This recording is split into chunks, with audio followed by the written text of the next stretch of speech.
You don't tell me what to do. His fist connected with Dr. Sophia Chen's face. She crashed into the crash cart, instruments scattering, blood blooming from her split lip. He grabbed her white coat, yanked her up like she weighed nothing. My father owns this hospital. I own you. His hand rose again. A voice cut through, calm, cold, absolute. Put her down. Now. Derek turned. Behind him stood a man in navy digital camouflage.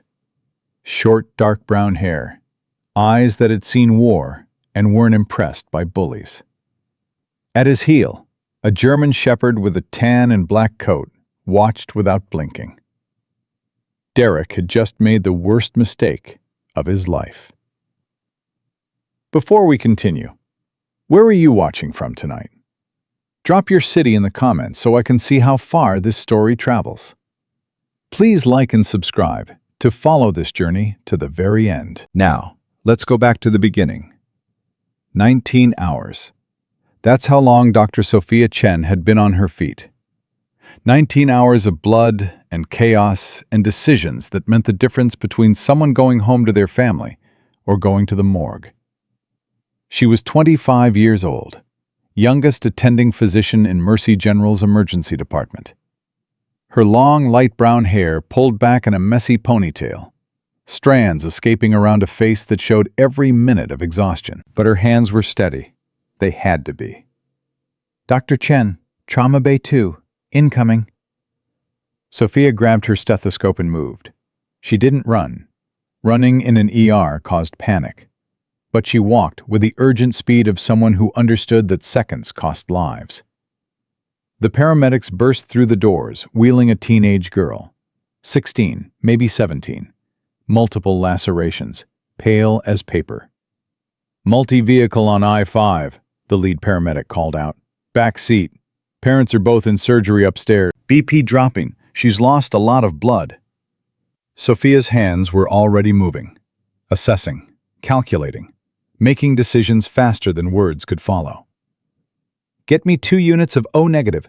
Page Dr. Morrison for a surgical consult. And someone get me better light. I can't find the source of this bleeding. The team mobilized around her. This was what Sophia lived for. The moment chaos became order. When training and instinct merged into something that could pull a life back from the edge. Stay with me, sweetheart, she murmured to the unconscious girl. I've got you. The ER doors crashed open. Not the measured swing of medical professionals, the violent, entitled burst of someone who believed the world should part for him. Derek Hammond strode through the emergency room like he owned it. 28 years old, expensive leather jacket over a designer shirt, dark hair perfectly styled at 2 a.m. He had the handsome face of a man who had never once been told no, and the cruel mouth of someone who punished those who tried. A woman trailed behind him, blonde, beautiful, clearly intoxicated. She cradled her left hand, where a shallow cut oozed blood.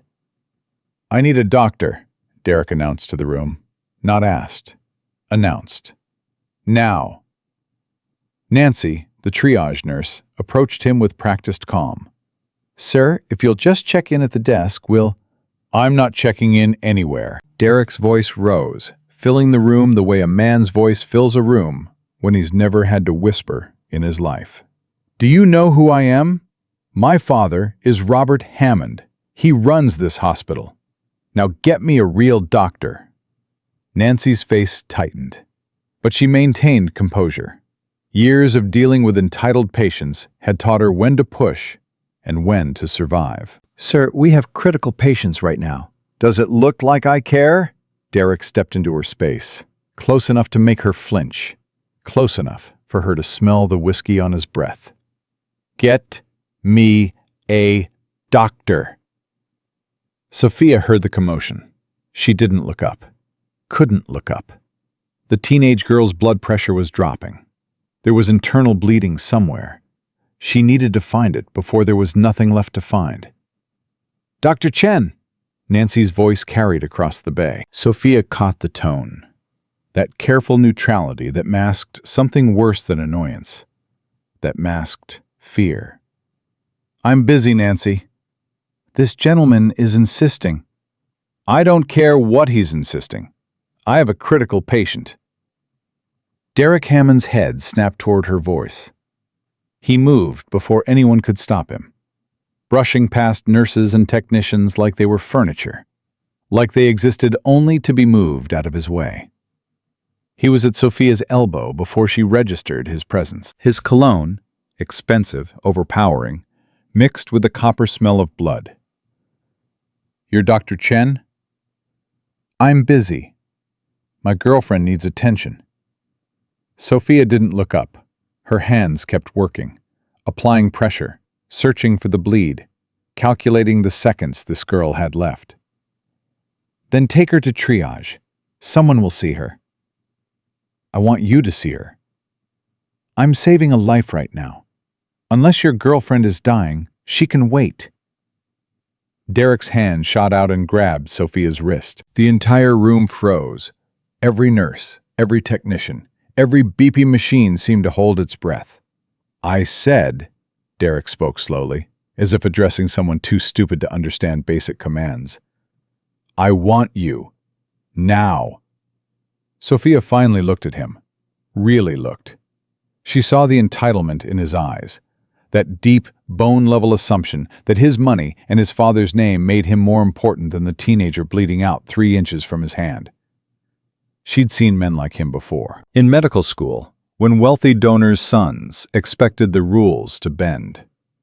During residency, when administrators cared more about satisfaction scores than saving lives. 100 small moments when power tried to twist medicine into its servant. She'd learned to navigate those moments. Smile, defer, survive. Not tonight. Tonight, a 16-year-old girl whose parents might already be dead had 60 seconds before the internal bleeding became irreversible. Tonight, diplomacy was a luxury Sophia couldn't afford. "Let go of me." "Excuse me?" "I said let go." She met his eyes without blinking. "I don't care who your father is. I don't care who you think you are. There is a child dying on this table. If you don't remove your hand in 3 seconds, I'll have security escort you out of this building." Derek's grip tightened. His knuckles went white against her wrist. "You don't talk to me like that." 3. Do you understand what I can do to your career? 2. I will end you. 1. Sophia wrenched her wrist free. "Security!" Nobody came. The silence that followed was worse than any alarm. The security guards on duty knew exactly who Derek Hammond was. They knew what happened to hospital employees who crossed him. Every single one of them suddenly found somewhere else to be. Sophia stood alone. Derek's face twisted. The handsome facade cracked wide open, and what crawled out from underneath was something ancient and ugly. The face of a man who had never been denied anything and had no idea how to process it. "You think you can embarrass me? In front of these people? I think you need to leave. I think you need to learn your place." He shoved her. Not a nudge, not a push. A full, violent, two-handed shove that sent Sophia stumbling backward. Her hip slammed into the crash cart, the metal edge biting through her scrubs hard enough to make her gasp. The teenage girl on the table, momentarily forgotten by everyone except the monitors, let out a weak moan. Her blood pressure alarm started screaming. "I need help here," Sophia called out, fighting for balance, desperate to get back to her patient. Derek grabbed her white coat and yanked her around to face him. "I'm not finished with you." "Let me go. There's a girl dying." He slapped her, open palm, hard across the face. The sound cracked through the emergency room like a gunshot. Every person in that room heard it. Every person in that room flinched, and every person in that room did nothing. Sophia tasted blood. Her vision went white, then red, then blurry. She felt the floor rushing up, felt her knees hit the tile, felt the warm trickle from her split lip drip onto the linoleum. "When I tell you to do something," Derek said, standing over her like a king standing over something he'd crushed, "you do it. That's how this works. That's how it's always worked in this hospital. That's how it's always worked in this world." He raised his hand again. "You're going to learn. Put her down. Now." The voice came from behind Derek, low, calm, carrying an authority that had absolutely nothing to do with money or position or last names carved into buildings. Derek turned around. Marcus Stone stood 10 feet away, 30 years old, built lean and hard, with short dark brown hair that framed a weathered, angular face. The face of a man who'd lived in places where softness meant death. He wore the Navy working uniform Type 3, green and brown digital camouflage, and he stood with a kind of stillness that only came from years of making split-second decisions that other men couldn't make in a lifetime. But it was his eyes that made Derek hesitate. They weren't angry. They weren't hostile. They were simply certain. Absolutely, terrifyingly certain. The eyes of someone who had already calculated every possible outcome of the next 30 seconds and was perfectly comfortable with all of them. At Marcus's heel stood Ghost, 6 years old, 75 pounds of German Shepherd muscle and precision training. His tan and black coat didn't move. He hadn't growled, hadn't shifted his weight. He simply stood with the stillness of a loaded weapon, waiting for one word. "Who the hell are you?" Derek demanded. "Someone who's giving you exactly one chance to walk away." "Do you know who I am?" "I know exactly who you are." Marcus took a single step forward, just one, but that one step changed the geometry of the entire room. "You're a man who just assaulted a doctor in front of 30 witnesses. You're a man whose father's money has protected him his entire life. And you're a man who's about to find out that money doesn't stop consequences. It just delays them." Derek's girlfriend pulled at his sleeve. "Derek, please, let's just go." "Shut up." He shook her off without looking at her. His eyes stayed locked on Marcus. "You think you can threaten me? What are you, security? Maintenance? I'll have your job by sunrise." "I'm not hospital staff." "Then you're trespassing. I'll have you arrested." Marcus's expression didn't change by a single degree. He reached into his pocket and pulled out a military ID. Held it up, steady, long enough for Derek to read every word. "Lieutenant Commander Marcus Stone, Navy SEAL Team 7. I'm here visiting a wounded teammate." He lowered the ID. "But I'm happy to stay and visit with you instead, if that's what you really want." For the first time, something flickered behind Derek's eyes. Not fear, not yet, but calculation. The slow, cold realization that he'd walked into a room where his usual weapons, money, connections, his father's name, were completely, utterly useless. "SEALs," Derek scoffed, trying to rebuild the confidence that was crumbling beneath him like wet sand. "You're not even armed." Marcus smiled. It was not a friendly expression. "I don't need to be." Ghost still hadn't moved, but his ears had rotated forward, tracking every micro-movement Derek made. His amber eyes held an intelligence that was almost human, and the hairs on the back of Derek's neck stood straight up, even though he'd never admit it. "Your dog doesn't scare me." "He should." Marcus's voice dropped to a register that Sophia felt in her chest. "Ghost has worked in 5 combat zones. He's detected IEDs that million-dollar sensors missed. He's taken down insurgents twice your size in complete darkness without making a sound." Marcus tilted his head slightly. "But more than that, he knows the difference between a threat and a coward." A pause. "Right now, he thinks you're both." The emergency room had gone completely silent. Not even the machines dared to beep. Then the teenage girl's monitor screamed again. Sophia pushed herself up from the floor. Blood ran from her lip down her chin. Her legs trembled, but she forced them straight. She forced herself to stand. "I need to help my patient," she said quietly. Marcus nodded without taking his eyes off Derek. "Then help her. I'll make sure nobody interrupts you again." Derek's fists clenched. His whole body vibrated with fury he didn't know what to do with. Because for the first time in his 28 years, fury wasn't enough. "This isn't over." "No," Marcus agreed. "It isn't. Because tomorrow morning, I'm going to request the security footage from this emergency room. I'm going to file a formal complaint with the hospital board. I'm going to contact the state medical board about a civilian assaulting a physician during an emergency procedure." He let each sentence land like a brick. "And then I'm going to call a friend of mine at the Seattle Times who's been looking for exactly this kind of story about hospital corruption." Derek's face went white. "You wouldn't." "Try me."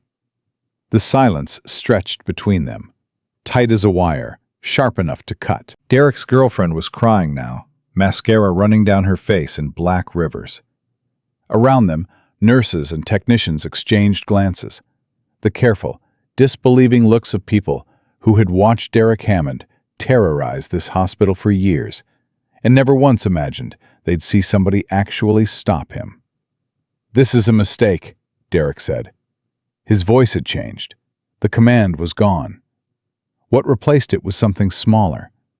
Something that almost sounded like a man realizing the ground beneath him wasn't as solid as he thought. "A massive mistake. My father will destroy you. He will take apart everything you've ever—" "Your father is welcome to try." Marcus didn't blink. "I've had worse than Robert Hammond try to destroy me. They're buried in countries you can't pronounce." Derek stood frozen for 3 more seconds. Then he grabbed his girlfriend's arm and dragged her toward the exit, not walking, not striding, but moving with the jerky urgency of a man retreating from something he couldn't name. At the doors he turned. "Remember this," he said. His voice cracked on the word. "Both of you, remember this night. Because I will." The doors swung shut. The emergency room exhaled. Marcus moved to Sophia's side immediately. "Can you work?" "I have to work." She was already turning back to the teenage girl, whose monitors had crossed from alarming to critical. "She's crashing. Then do what you need to do." Sophia's hands were shaking. Adrenaline, pain, the violent aftershock still buzzing through every nerve ending she had. But she took one breath, then another. And then her training took over. Muscle memory conquering fear the way it always had. "I need blood products now. Get Dr. Morrison on the phone. I don't care if he's in surgery. I don't care if he's sleeping. Get him." And someone put a scalpel in my hand. For the next 40 minutes, Sophia fought for a stranger's life. She found the internal bleed. She repaired the damage. She watched the blood pressure stabilize, watched color return to pale cheeks, watched the readings crawl from critical to guarded to stable. Through it all, Marcus stood at the edge of the bay, not interfering, not hovering. Just there, a silent wall between Sophia and whatever might come through those doors again. When the girl was finally wheeled to the ICU with a fighting chance, Sophia allowed herself to feel. Her knees buckled. Marcus caught her before she hit the floor. "Easy," he said. "Easy. I've got you." She wanted to cry. God, she wanted to cry so badly it felt like drowning. But she'd learned years ago that tears were a luxury the emergency room didn't allow. "Thank you," she whispered instead. "Don't thank me yet." Marcus helped her to a chair. Ghost moved closer, pressing his warm body against her leg. 75 pounds of comfort she didn't know she needed until she felt it. "What happened tonight isn't going to stay quiet. Men like Derek Hammond don't accept humiliation. They don't process it. They don't learn from it. They escalate. I know. Sophia touched her split lip and winced. But I couldn't let him. I couldn't just... You did the right thing. The right thing is going to cost me everything. Marcus went quiet. Then he crouched in front of her, meeting her eyes with an intensity that made the rest of the room disappear. I've spent 12 years in the teams. I've watched good people sacrifice everything to do what's right. Some of them came home in boxes. Some came home broken. Some came home stronger than they ever thought possible. He paused. But not one of them regretted the choice. Not one. How do you know that?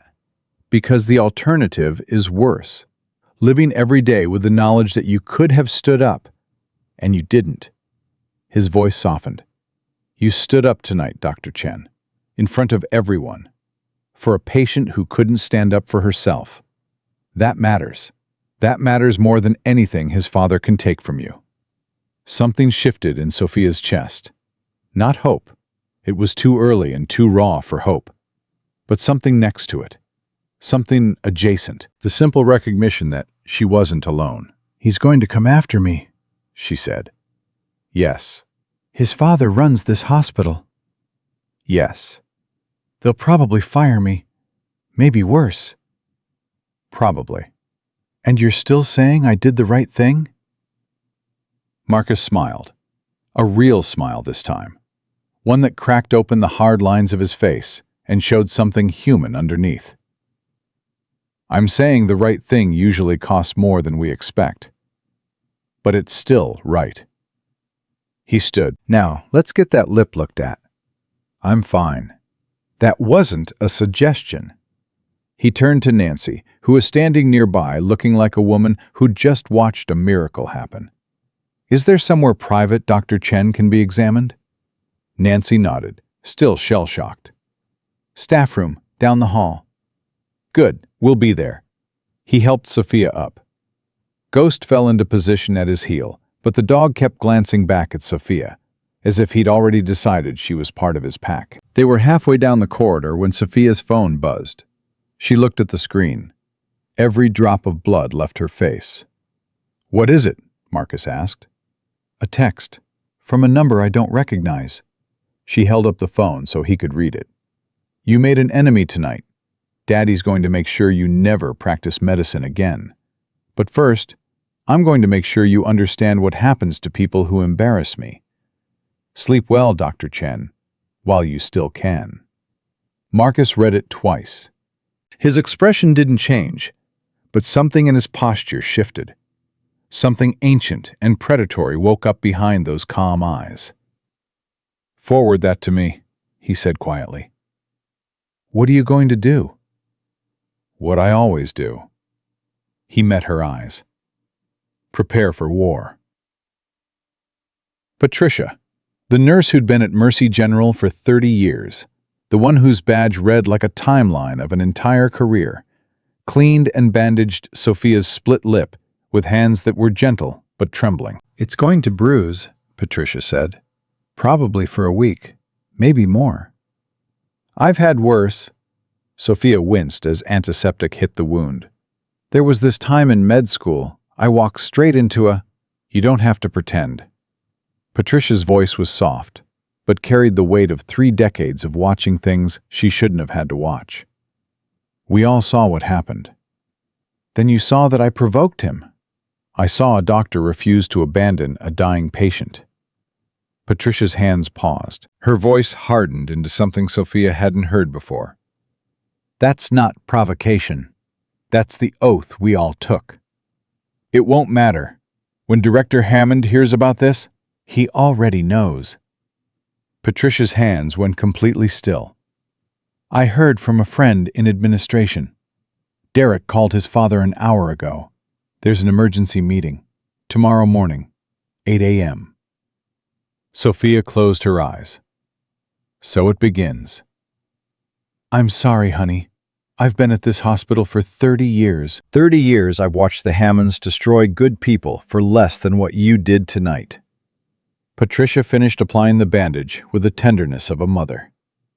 If I were you, I'd update my resume tonight. Marcus spoke for the first time since they'd entered the room. He'd been sitting in the corner, still, watchful, Ghost lying at his feet with his eyes closed, but his ears tracking every sound. That meeting tomorrow. What time exactly?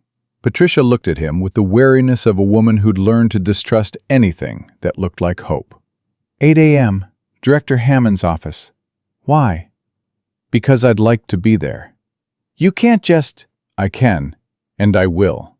Marcus's tone left no room for debate, negotiation, or wishful thinking. What happened tonight wasn't just an assault. It was a crime. Witness intimidation, obstruction of medical care, battery. If this hospital thinks it can quietly make this disappear, they're going to learn otherwise. Patricia stared at him for a long time. You're serious? I don't joke about justice. Sophia opened her eyes. You don't have to do this. You don't even know me. I know enough. Marcus stood. I know you could have abandoned your patient and treated Derek's girlfriend. It would have been easier, safer, smarter. Nobody on earth would have blamed you. He paused. But you didn't. You looked at a 16-year-old girl bleeding out on that table, and you decided she mattered more than your career, more than your safety, more than everything Derek Hammond could do to you. Anyone would have... No, they wouldn't. His voice was quiet but absolute. The voice of a man who'd seen exactly what people do when their survival is threatened. I've watched what happens when good people's livelihoods are on the line. Most of them fold. Most of them make excuses. Most of them tell themselves that one compromise doesn't matter in the long run. He looked at her. You didn't compromise. That makes you rare. And that makes you worth protecting. Sophia felt tears threatening. She blinked them back the way she'd been blinking them back for 5 years of emergency medicine. Why do you care? Why does a Navy SEAL care about what happens to some ER doctor in a hospital he doesn't even work in? Because 15 years ago, someone protected me when I didn't deserve it. A senior officer who put his entire career on the line for a cocky young SEAL who thought he knew everything. Marcus's expression softened for the first time. He told me something I never forgot. He said, "That's how it works, Stone. Someone stands for you, and someday you stand for someone else. It's a chain. You break it, we all fall apart." Ghost lifted his head and looked at Sophia. His amber eyes held something that might have been understanding, or might have been the recognition of a soul his instincts already trusted. "That your dog?" Sophia asked, needing to talk about anything other than how close she was to breaking. "That's my partner. 6 years together. More combat missions than I can count." Marcus reached down and scratched behind Ghost's ears. "He's the reason I'm still alive. More than once. He seems so calm. He's reading the room. When there's no threat, he conserves energy." A ghost of a smile. "But if Derek had raised his hand one more time tonight, you would have seen a very different dog. Remind me never to make him angry. You couldn't if you tried. He already decided he likes you." "How can you tell?" "He's looking at you instead of watching the door. For Ghost, that's practically a marriage proposal." Sophia laughed. It hurt her split lip. She didn't care. Patricia watched them both, and something shifted across her face. Wariness giving way to something fragile and unfamiliar. Something that looked like it might be hope. "You're really going to fight them?" she asked Marcus. "The Hammonds? You have no idea what you're..." "Yes, I do. They've never lost. Not once. Not in 30 years. They have connections at the state level. Maybe federal. They..." "Good." Marcus met her eyes. "The bigger they are, the more satisfying it is when they fall." Patricia shook her head slowly. You're either the bravest man I've ever met, or the craziest. Probably both. Marcus looked at Sophia. Get some rest. Tomorrow is going to be the longest day of your life. I don't think I can sleep. Try anyway. Ghost and I will be nearby if anything happens. You don't have to. I know. He moved toward the door. But I'm going to anyway. Ghost rose and padded after him, pausing at the threshold to look back at Sophia one more time. A long, steady look that carried more warmth than words ever could. Then they were gone. Patricia gathered her supplies in silence. At the door, she stopped.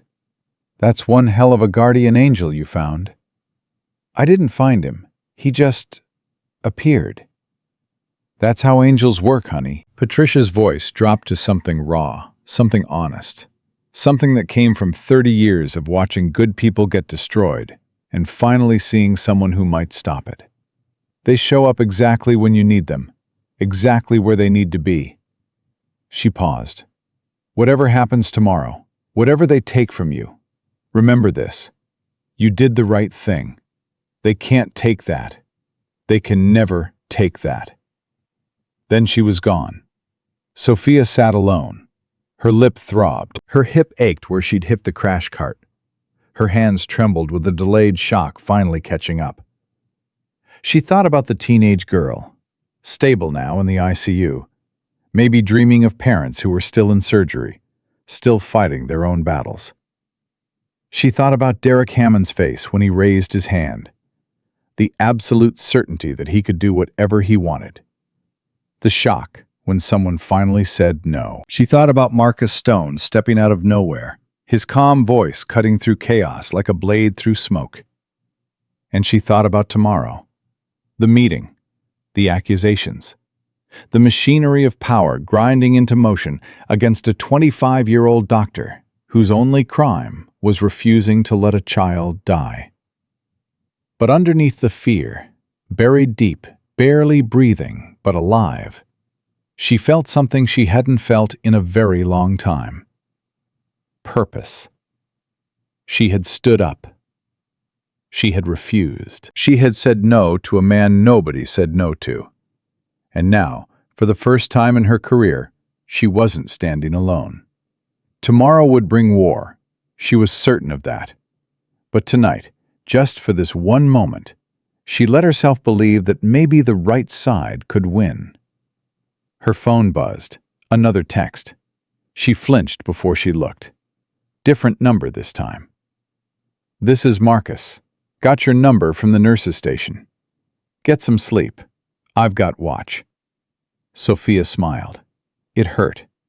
She smiled anyway. She typed back, "Thank you for everything." His reply came 30 seconds later. "Don't thank me yet. This is just the beginning." He was right. It was just the beginning. And somewhere in the dark hallways of Mercy General Hospital, a storm was gathering.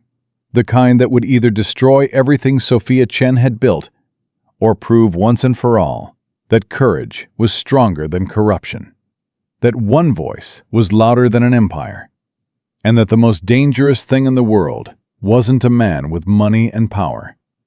It was a woman who had nothing left to lose, and a warrior who chose to stand beside her. The meeting started at exactly 8 o'clock. Sophia arrived 5 minutes early. She wore her cleanest white coat over clothes she'd chosen with care. Professional, composed, nothing that suggested she'd spent the night alternating between terror and rage. Her split lip had swollen overnight, the purple bruise spreading across her jaw like a map of everything Derek Hammond had done to her. She hadn't tried to hide it. Let them see. Director Robert Hammond sat at the head of the conference table, early 60s, silver-haired, with the distinguished appearance of a man who had built empires and believed himself entitled to every brick. His suit cost more than Sophia earned in a month. His expression cost nothing. It was the practiced neutrality of someone who'd learned decades ago that the most dangerous weapon in any room wasn't a fist. It was a smile. Derek sat beside him.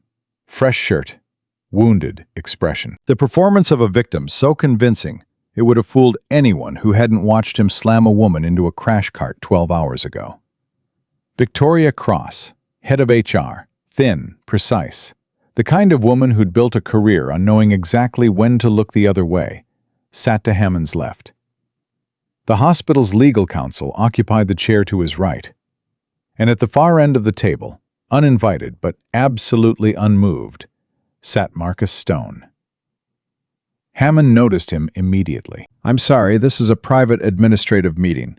Security personnel aren't required." "I'm not security." Marcus didn't stand.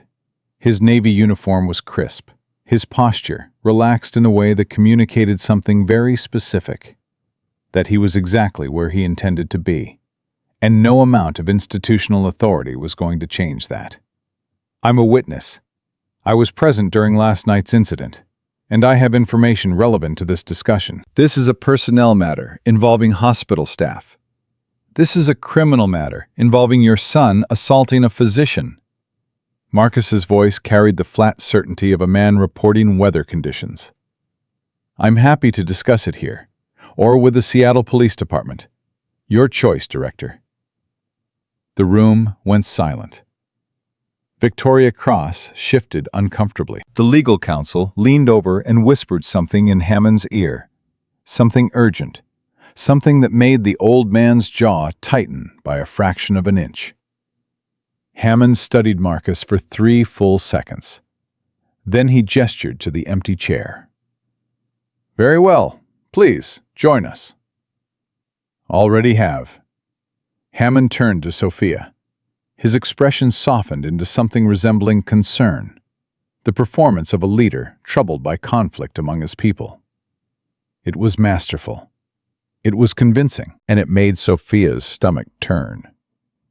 "Dr. Chen, I understand last night was difficult. We're here to get a clear picture of what happened and determine how best to move forward." "What happened," Sophia said, her voice steady, despite the fact that her heart was trying to beat its way out of her chest, "is that your son demanded I abandon a critical patient. When I refused, he physically assaulted me. That's not what Derek reports. Then Derek is lying." Derek leaned forward. The wounded expression hardened into something closer to the truth. "I was trying to get medical care for my girlfriend. She was bleeding. This doctor," he pointed at Sophia with open contempt, "was rude, dismissive, and when I tried to get her attention, she became hysterical. Any physical contact was completely accidental." "Accidental?" Sophia's voice rose before she could stop it. "You grabbed me. You shoved me into a crash cart. You slapped me across the face hard enough to split my lip. Look at me." She turned her head so the bruise caught the fluorescent light. "Does this look accidental to you?" "I was defending myself." "From what?" "I'm 5'3" and I weigh 115 pounds. You're 6'2". I was trying to save a dying teenager. What possible threat did I pose to you?" "You were out of control. Enough!" Hammond raised a hand. One word, and the room obeyed. That was power. Real power. The kind built over decades of making people afraid. "Dr. Chen, I understand you're upset. The events of last night were unfortunate.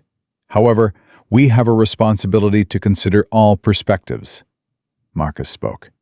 "I was there. I saw everything." "And what exactly did you see, Commander?" "I saw your son demand that Dr. Chen abandon a critical patient to treat his girlfriend's superficial wound. When she refused, he grabbed her wrist. She asked him to let go. He shoved her into a crash cart hard enough to leave a bruise on her hip. When she tried to return to her dying patient, he grabbed her coat, spun her around, and slapped her across the face." Marcus paused long enough for every word to settle into the silence. "Hard enough that I heard the impact from 20 feet away." Derek's face flushed red. That's a lie. Is it? Marcus's voice didn't rise. Didn't need to. Then you won't mind if we review the security footage. The temperature in the room dropped by 10 degrees. Victoria Cross cleared her throat. Unfortunately, there was a technical issue with the emergency room cameras last night. A malfunction. We're looking into it. A malfunction. Marcus let the words sit there. How convenient. These things happen, Commander. In my experience, Ms. Cross, these things happen when someone wants them to happen. Hammond's eyes narrowed. That's a very serious accusation. It's an observation.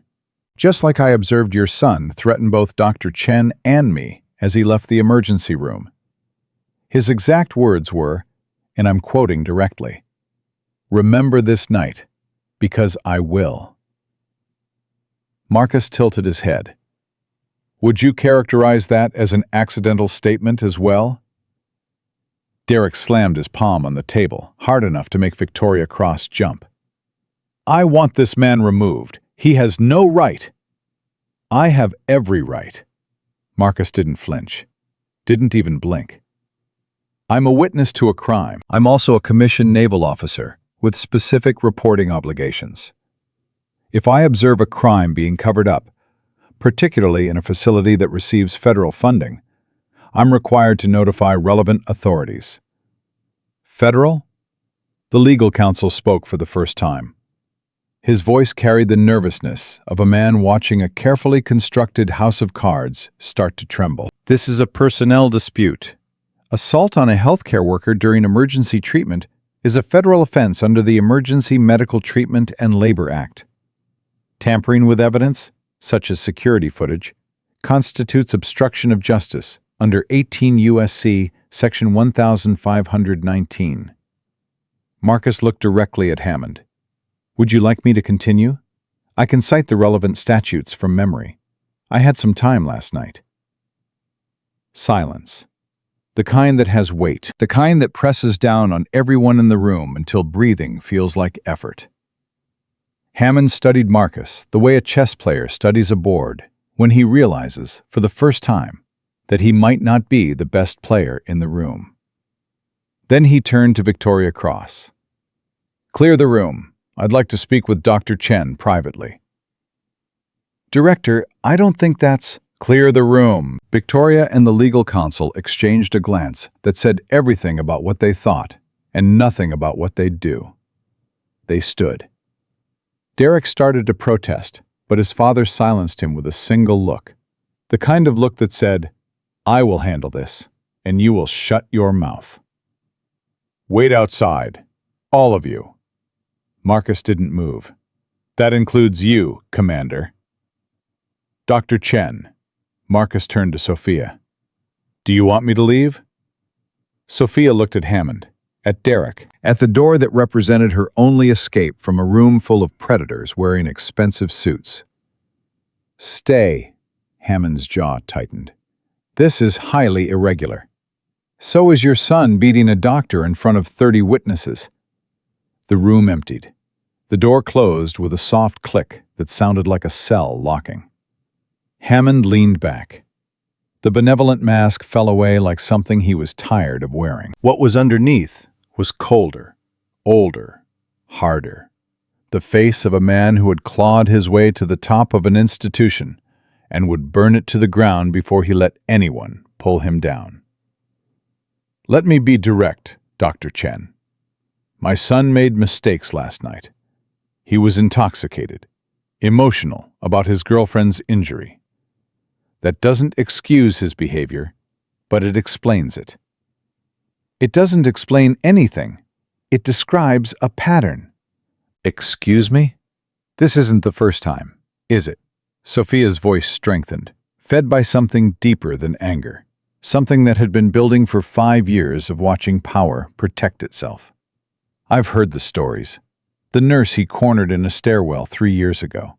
The resident he got fired for insubordination after she rejected his advances. The patient who complained about inappropriate comments and mysteriously withdrew her complaint a week later. She leaned forward. How many incidents have you buried, Director? How many people have been silenced? Something shifted behind Hammond's eyes. Not guilt. Recognition. The realization that he was dealing with someone who had done her homework. I don't know what rumors you've... They're not rumors. They're patterns. And patterns become evidence. Evidence of what, exactly? Of a hospital administrator who systematically protects his son from consequences. Of an institution that chooses reputation over justice. Of victims who were pressured, threatened, or paid to disappear. That's defamation. It's truth, and truth has a way of finding daylight. Hammond stood, slowly, using his full height the way he'd used it his entire career, as a weapon. He towered over Sophia the way his son had towered over her 12 hours ago. But his eyes weren't on Sophia. They were locked on Marcus. Commander Stone, I don't know what your interest is in Dr. Chen, but I'd encourage you to think very carefully about the path you're choosing. The Navy values discretion. Scandal reflects poorly on everyone involved. The Navy values honor, and honor means protecting people who can't protect themselves. How noble, Hammond's voice shifted, becoming almost friendly, almost warm, the voice of a man about to offer you something you'd be a fool to refuse. But nobility doesn't pay mortgages, doesn't advance careers. He spread his hands.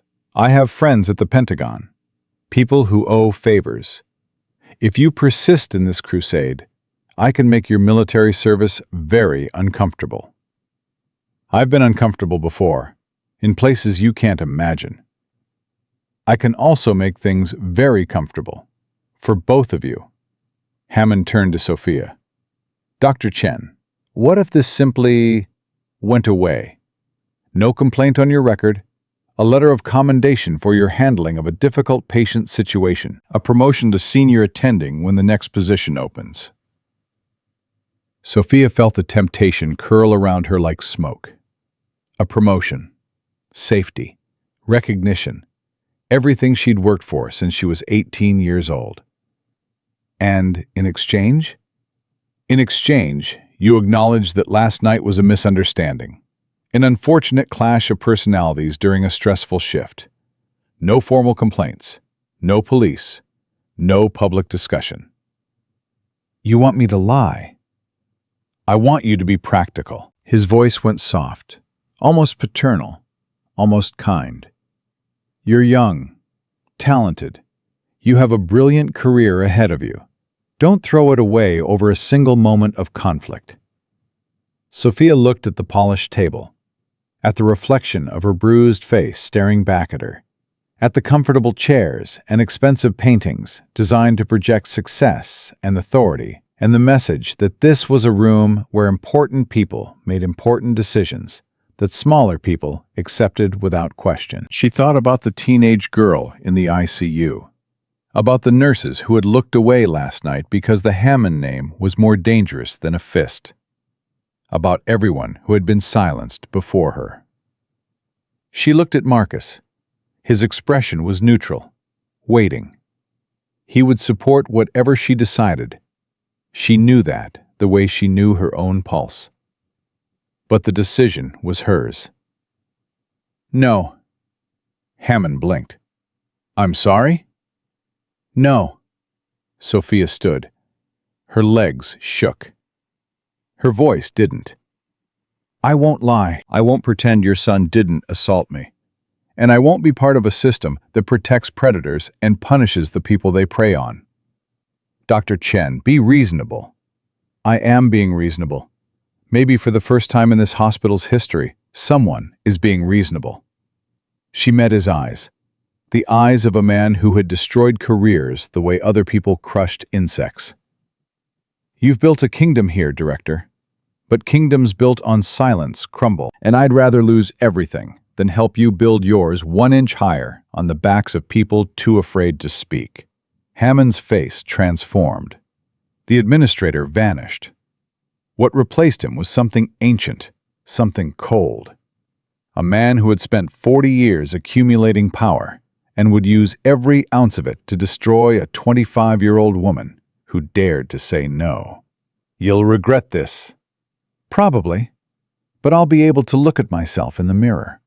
"You won't work in medicine, not in Seattle, not in Washington State, maybe not anywhere on this coast." "Then I'll find another way to help people, but I won't help you cover up what your son did." Hammond turned to Marcus. "And you, Commander? Willing to sacrifice your career for this principled stand?" "I've sacrificed more for less." Marcus finally stood. "But just so we're clear, I'm not the one you should be worried about." "Who should I be worried about?" "The truth." Marcus moved toward the door. "It has a way of finding light, and when it does, all the power in the world can't put it back in the dark." He opened the door, gestured for Sophia to exit first. She walked past Derek, who was leaning against the wall with hatred so pure it felt like heat against her skin. "You're done," Derek hissed. "You hear me? Finished." Sophia stopped, looked at him, really looked at the man who had tried to break her, who had hit her, who had stood over her bleeding on the floor and felt nothing but entitlement. "Maybe, but at least I can look in the mirror." She walked out. Marcus followed. Ghost fell into step beside them, having waited in the hallway with the patience of stone. They made it to the elevator before Sophia's composure cracked. "I just ended my career." "You just started something bigger." "What if he's right? What if they blacklist me everywhere?" "Then we fight harder." Marcus pressed the lobby button. "I know people, journalists, lawyers, advocacy groups that specialize in exactly this kind of institutional abuse. The Hammonds aren't the only ones with connections." "Why are you doing this? Really?" The elevator doors opened. Marcus stepped in, Ghost at his heel. He waited until Sophia joined them before answering. "Because my teammate, the one I'm here visiting, he's in a coma because a helicopter pilot was too proud to admit he was disoriented. 6 men almost died because someone cared more about his reputation than the truth." His voice carried something that went deeper than anger. "I'm tired of watching good people get destroyed while the people who destroy them sleep fine at night. I'm tired of systems that protect power instead of protecting the people power is supposed to serve." "That's a lot of anger." "It's not anger, it's clarity." He looked at her. "You did something rare today, Dr. Chen. You stood up when it would have been so much easier to kneel. That deserves protection." The elevator reached the lobby. The doors opened. Chaos. Security guards were trying to block the main entrance. A crowd had gathered. Staff, patients, visitors, all staring at something outside. Sophia pushed through the crowd toward the glass doors. A news van sat in the parking lot. Camera crews were setting up. A reporter was speaking into a microphone and gesturing at the building. Sophia's phone buzzed. A text from Patricia. "Someone leaked. Stories breaking on Channel 7. They're talking about Derek assaulting you. And there's more. Financial stuff about the hospital. It's everywhere." Sophia stared at the screen. "Did you do this?" she asked Marcus. "Not yet. I haven't had time." His eyes scanned the chaos with the trained assessment of someone who'd operated in far more dangerous situations. "Someone else moved faster than both of us." "Who?" "I don't know. But whoever they are, they just changed everything." Marcus watched the news crews, the confusion, the building storm. "This isn't just about you anymore, Dr. Chen. This is bigger." "What do you mean?" "I mean, someone wanted this public. Someone with access to information the Hammonds thought was buried." He turned to her. "What do you know about the hospital's finances?" "Nothing. I'm a doctor, not an accountant." "Then someone's about to give you an education." His phone rang. He answered. "This is Stone." He listened for 30 seconds. His expression didn't change, but his posture shifted. The subtle tension of a predator catching a scent it recognized. "Understood. On my way." He hung up. "What is it?" My teammate woke up, Javier Cruz, the one in the coma. Marcus's eyes held something that might have been hope. "He's asking to talk. Says he has information about something happening inside this hospital. Something bigger than your assault." "Bigger? How?" "He didn't say, but he asked for you by name." "Me? He doesn't even know me." "He knows what happened last night. Word travels fast in hospitals, even in the ICU." Marcus started walking toward the elevator bank. "He said to tell you, this isn't just about Derek. This is about what Derek's father is hiding." "What is Hammond hiding?" "That's exactly what we're going to find out." Ghost trotted beside them, ears forward, body alert. The dog sensed the shift, the tension pivoting from defensive to something sharper, something offensive. Javier Cruz lay in ICU bed 3. Early 30s, compact build, the frame of someone who'd spent years doing things most people couldn't imagine. Bandages covered the left side of his head. Tubes ran from his arms to machines that beeped steady reassurance. But his eyes were open, alert, locked on to Marcus the moment they walked in. "Took you long enough," Javier said. "You were supposed to be unconscious for another week." "Got bored." Javier's gaze shifted to Sophia. "You're the doctor who told the Hammond kid to go to hell." "That's a generous interpretation of what I said. In special ops, we call it situational awareness." He tried to smile and winced. "Sorry I couldn't help. Being in a coma limits your intervention options." "What happened to you?" Sophia asked. "Training accident. Hilo went down in the Cascades. 4 of us made it out. 2 didn't." The weight of that loss lived in every word. Pilot was disoriented, too proud to call it off. Pride versus safety. Pride won.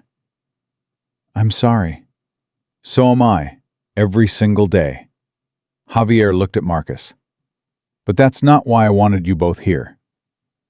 The nurse said you have information." "Before I joined the teams, I worked military intelligence, data analysis, pattern recognition."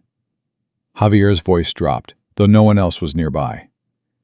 "Even in a coma, parts of my brain don't stop processing. I've been in this hospital 11 days.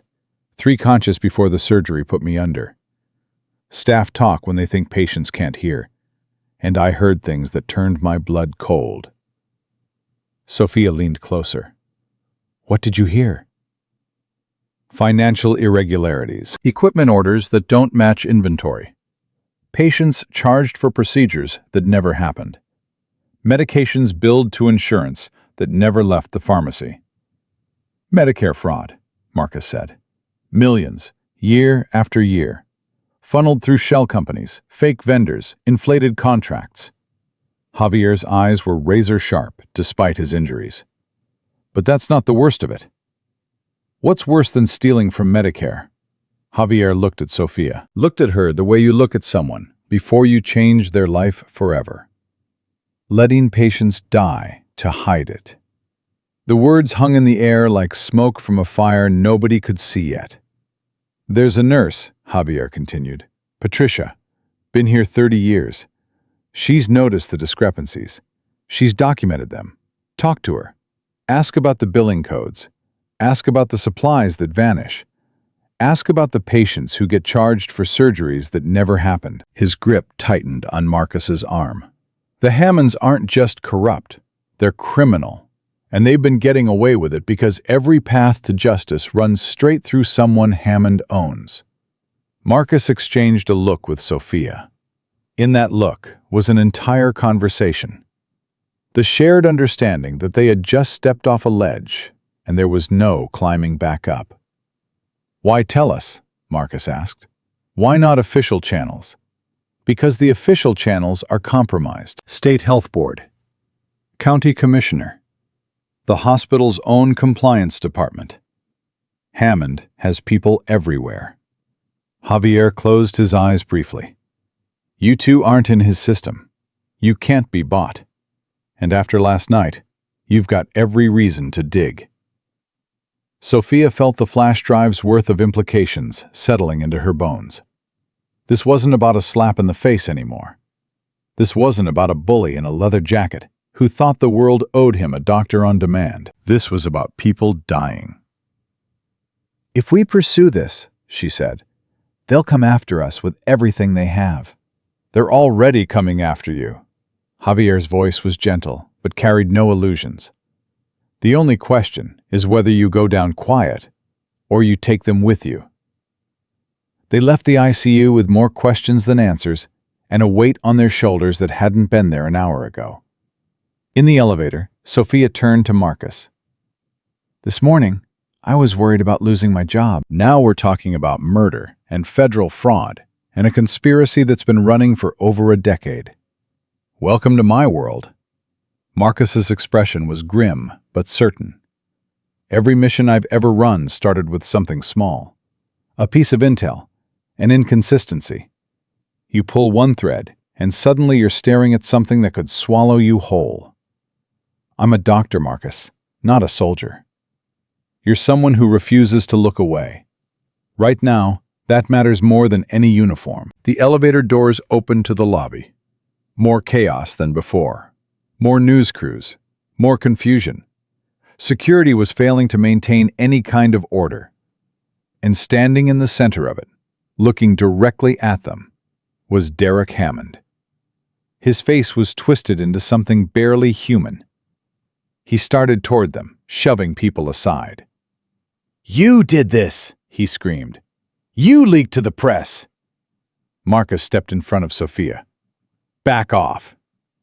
I'll kill you. I'll kill both of you.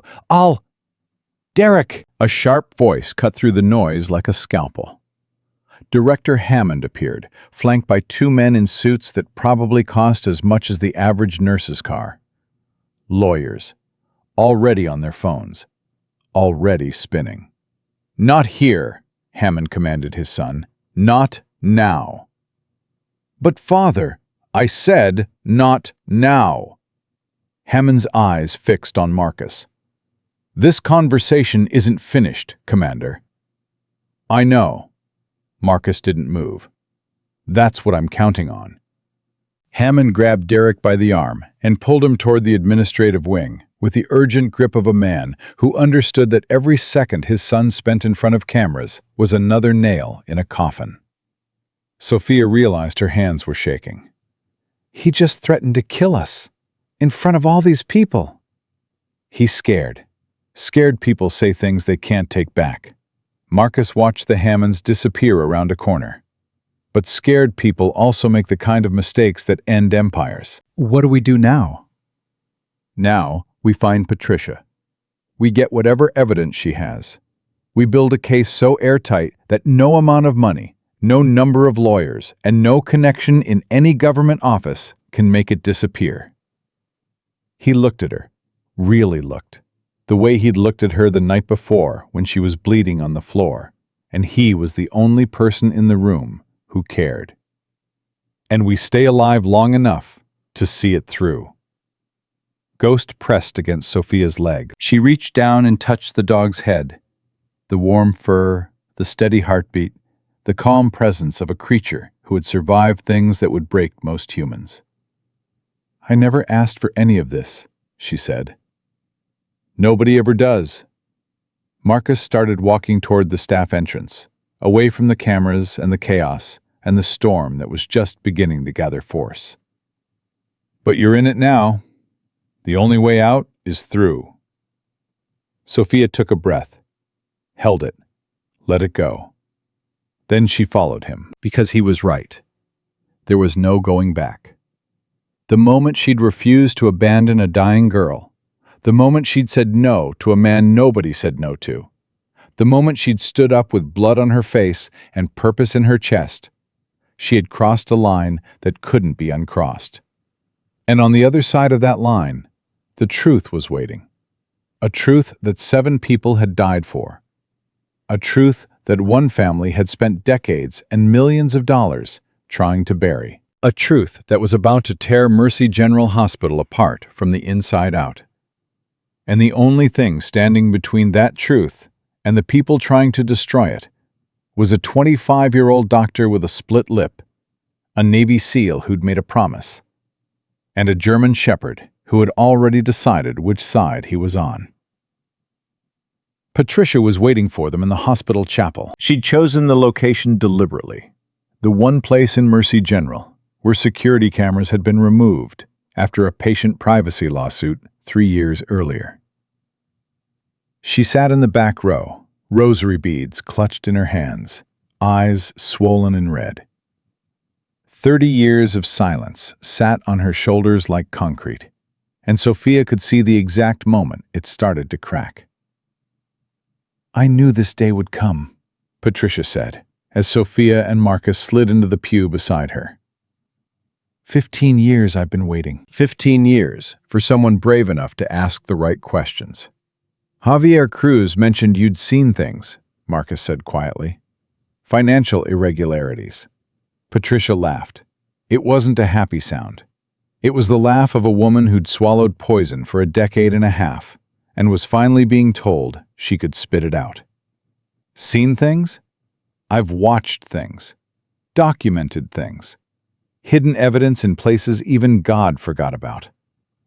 She turned to Sophia. "When I saw what Derek did to you last night, when I watched you stand there bleeding and nobody moved to help, something broke inside me. 30 years of pretending. 30 years of telling myself it wasn't my business.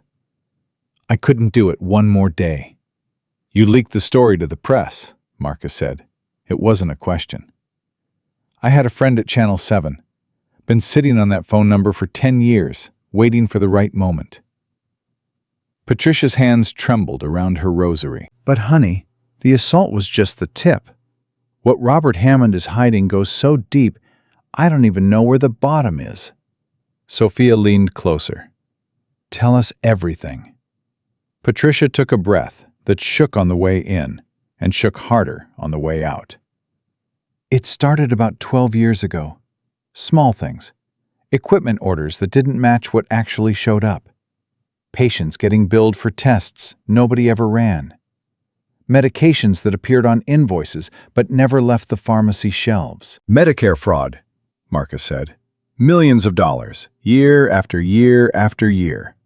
Funneled through shell companies, fake vendors, contracts inflated so high they should have had their own zip code."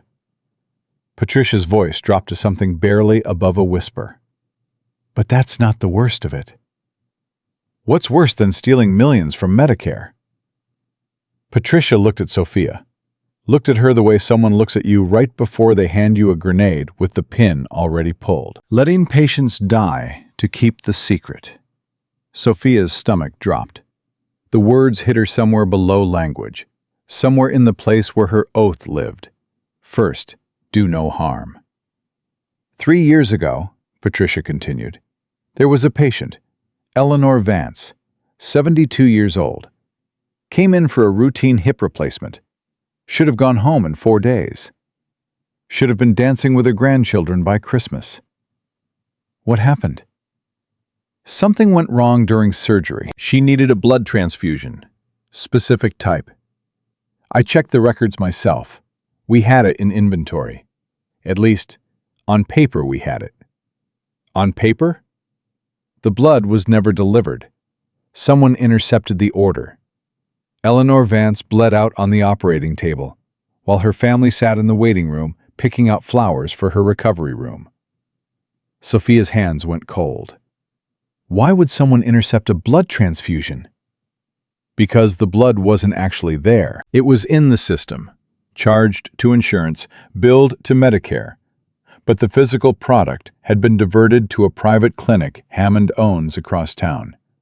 He was double billing, charging Mercy General for supplies that went to his personal facility. Patricia wiped her eyes with the back of her hand. When Eleanor Vance needed that blood to survive, it was sitting in a refrigerator 15 miles away, making Robert Hammond richer. Marcus's jaw tightened. And when she died, the family sued. Case was settled in 6 weeks. Sealed records, non-disclosure agreement, $3 million to make a dead grandmother disappear from the public record. Patricia's tears fell freely now. $3 million. That's what Eleanor Vance's life was worth to the Hammonds. Less than what Robert spends on his vacation home every year. Sophia felt sick. Physically, violently sick. She had dedicated her entire life to healing people. She had sacrificed sleep and relationships and any semblance of a normal existence to earn the right to save lives inside these walls. And the man who ran this hospital, the man whose name was carved into the lobby floor, had killed a 72-year-old grandmother for profit. "There has to be evidence," Sophia said. "Records, documents, something." Patricia reached into her coat and pulled out a flash drive. Small, black, the kind you could buy at any drugstore for $12. Everything I could gather over the last decade. Billing discrepancies, inventory records that don't match, internal communications, emails Hammond thought he'd deleted. She pressed the drive into Sophia's hand. And the names of 6 other patients who died under circumstances that should have triggered investigations but never did. 6 others? That I could confirm. There may be more. Probably are more. Patricia closed Sophia's fingers around the drive. "I made copies, kept them in different places, because I know what happens to people who threaten the Hammonds." Marcus leaned forward. "What happens to them?" "They have accidents." Patricia's voice went flat, the tone of someone describing facts so terrible that emotion would make them impossible to speak. Cars that suddenly lose their brakes. Houses that catch fire while families sleep. A nurse who saw too much and fell down a flight of stairs. Fell? Maria Santos, 8 years ago. She was going to report suspicious patient deaths to the state medical board. Had a meeting scheduled. 3 days before that meeting, she tripped on her front steps, coming home from church. Patricia met Sophia's eyes. Broken neck, ruled accidental. Case closed before the body was cold. The chapel was silent, except for the sound of 3 people breathing and 1 dog who had stopped breathing altogether. Ghost's ears flat forward, his body motionless, processing the tension in the room with the instincts of a combat veteran. "If all this is true," Marcus said, "if it's been going on for over a decade, why hasn't anyone gone to the authorities?" "Because the authorities belong to Hammond." Patricia's voice cracked with the frustration of a woman who had tried and tried and tried. His brother-in-law runs the county health commission. His college roommate sits on the state medical licensing board. His campaign contributions elected 3 of the 5 city council members. Every road to justice leads straight back to someone with Hammond's money in their pocket. Federal authorities, FBI, Department of Justice. I've tried. Anonymous tips, documented complaints, detailed letters with evidence attached. Patricia shook her head. "Nothing ever happens. It's like screaming into a void. The system isn't broken, Commander. It's built this way. It's designed to protect men like Robert Hammond and bury women like Eleanor Vance." Sophia stared at the flash drive. $12 worth of plastic and circuits, a decade's worth of evidence, 7 lives worth of truth. "Why now?" she asked. "Why give this to us?" "Because you stood up." Patricia looked at her with something that went beyond admiration, into territory that felt almost like reverence. 30 years in this hospital. I've watched doctors come and go, good ones, bad ones, mediocre ones. But I have never, not once, seen anyone look Robert Hammond in the eye and tell him no. Her voice broke. "Not until you. I just refuse to abandon the patient. You refuse to be complicit. That's different. That's rare. That's everything." Patricia stood, her knees cracking with the kind of sound that 30 years of 12-hour shifts produce. I have to go. If I'm away too long, they'll notice. Patricia, don't thank me. Just do something with it. Make those 7 names mean something. She paused at the end of the pew. And watch your backs. Both of you. Hammond knows he's wounded now. Wounded animals don't run. They attack. She left without looking back. Sophia and Marcus sat in silence for a long moment. The weight of what they just learned pressed down on the air between them. This is so much bigger than I thought, Sophia finally said. Much bigger. Marcus took the flash drive from her hand, turned it over, studied it like a soldier studying a map of enemy territory. We need to get this to someone outside Hammond's network. Someone he can't touch, can't buy, can't threaten into silence. Who? I have a contact.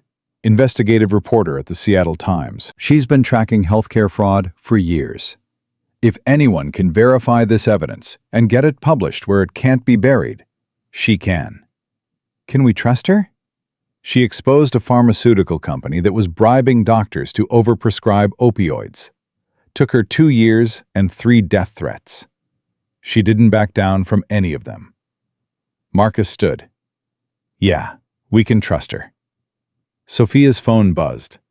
She looked at the screen, and every muscle in her body locked. What? Marcus asked. A text. Blocking number. She held the phone up with hands that had stopped shaking 10 minutes ago and started again. We know you have the drive. Return it and this ends. Keep it and everyone you love pays the price. You have 24 hours. Marcus read it twice. His expression stayed flat, but his posture shifted into something Sophia recognized from the night before. The quiet, coiled readiness of a man whose body had already made decisions his mouth hadn't announced yet. They moved fast, he said. How did they know? We've been in the chapel. There are no cameras in here. Someone saw Patricia hand it to you, or they have eyes in places we haven't accounted for. He scanned the chapel with new eyes. We need to move. Right now. They exited through a side door into the corridor. Ghost pressed tight against Marcus's leg, his head low, his ears rotating, scanning for threats the way he'd scanned for IEDs in 5 different combat zones. Every face in the hallway felt like a potential enemy. Every security camera felt like a watching eye. The hospital Sophia had worked in for 2 years, the place she'd considered home, had become hostile territory overnight. Where are we going? Sophia asked. Out. I have a safe house. Military contacts maintain it for situations exactly like this. Situations like this? When people need to disappear for a while. Marcus guided her toward a service elevator she'd never noticed before. We make copies of the drive first. Send them to multiple secure locations. Even if they get us, the information survives. Get us? Sophia's voice climbed. You think they'd actually... 7 patients died to protect this secret. 1 nurse had a very convenient accident on her front steps. Marcus's eyes were hard. Yes, I think they'd actually.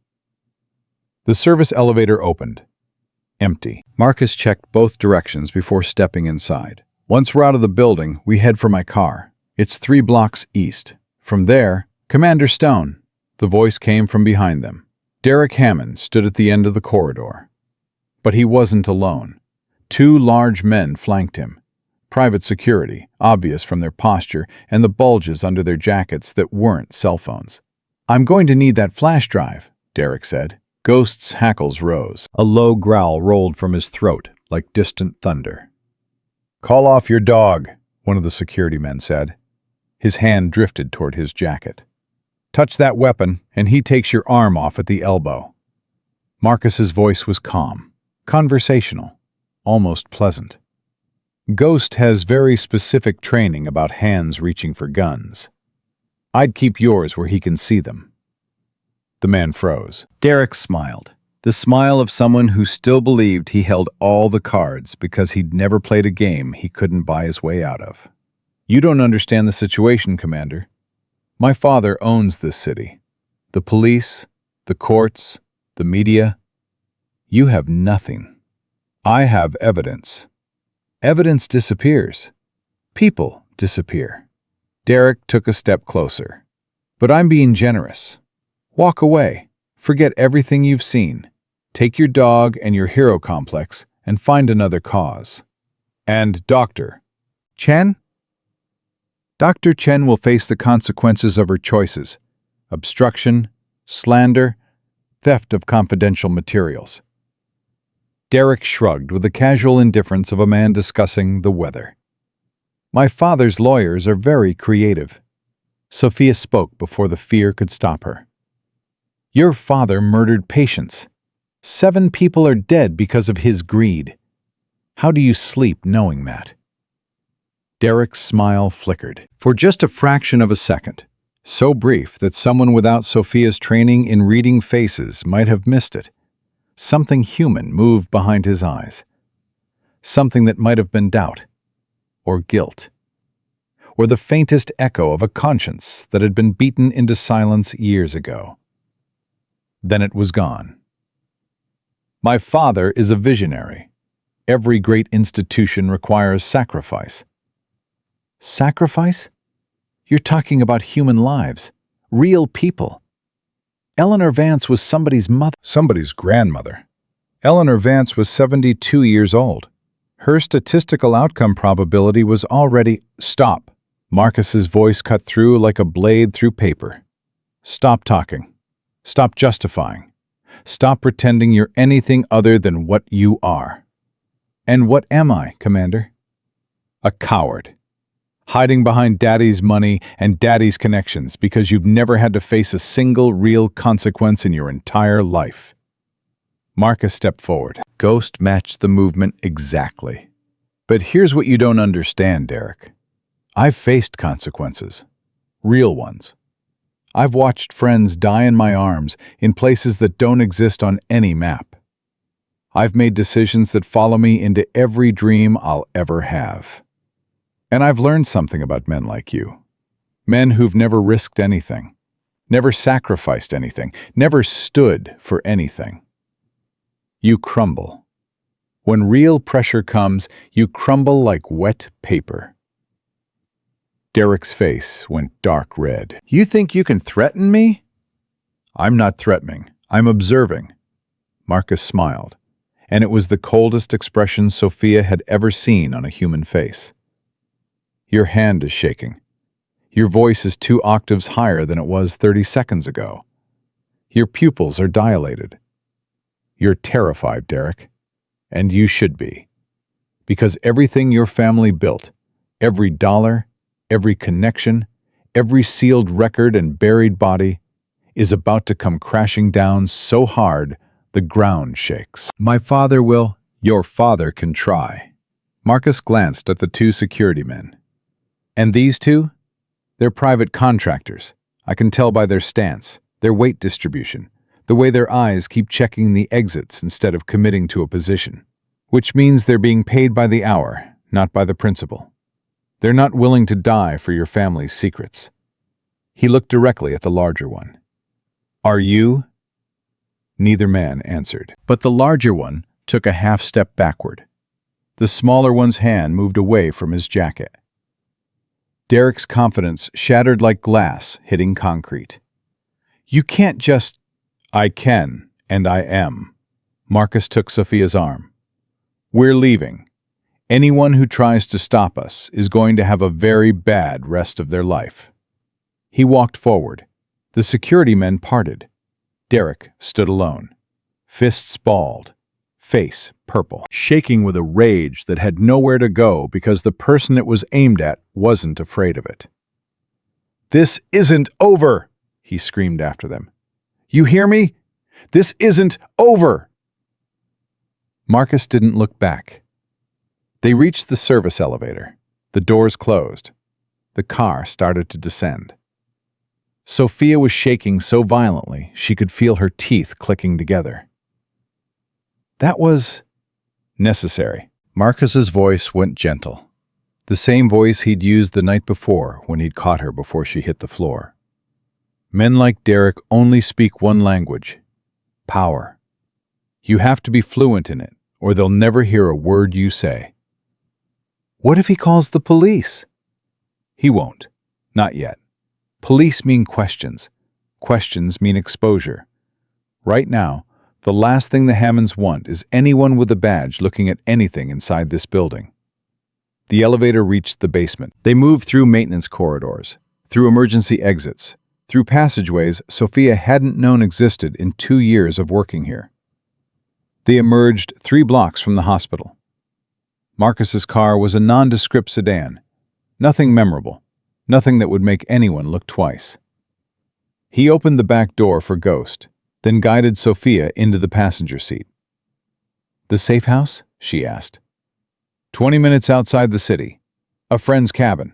Off-grid. No paper trail. No digital footprint. And the journalist? I'll contact her once we're secure. She'll need time to verify the evidence anyway. For now, we vanish. They drove in silence. Sophia watched the city pass. The hospitals where she'd trained. The coffee shops where she'd studied through the night. The apartment building where she'd collapsed after her first 36-hour shift and cried because she'd lost a patient and didn't know yet that the crying was the thing that kept you human. All of it crumbling. Because she'd refused to let a teenager die. "I keep thinking about Eleanor Vance," she said quietly. 72 years old. Went in for a hip replacement. Her family was probably planning a welcome home dinner. You're not responsible for what happened to her. No, but I'm responsible for what happens next. Sophia looked at the flash drive in her hand. Patricia said there might be more patients, more deaths. How many people died in that hospital while I was working there, and I never knew? You couldn't have known. But I know now, and knowing means I can't stop. Even if I wanted to. Do you want to? Sophia was quiet for a long time. She watched the city give way to suburbs. Suburbs give way to trees.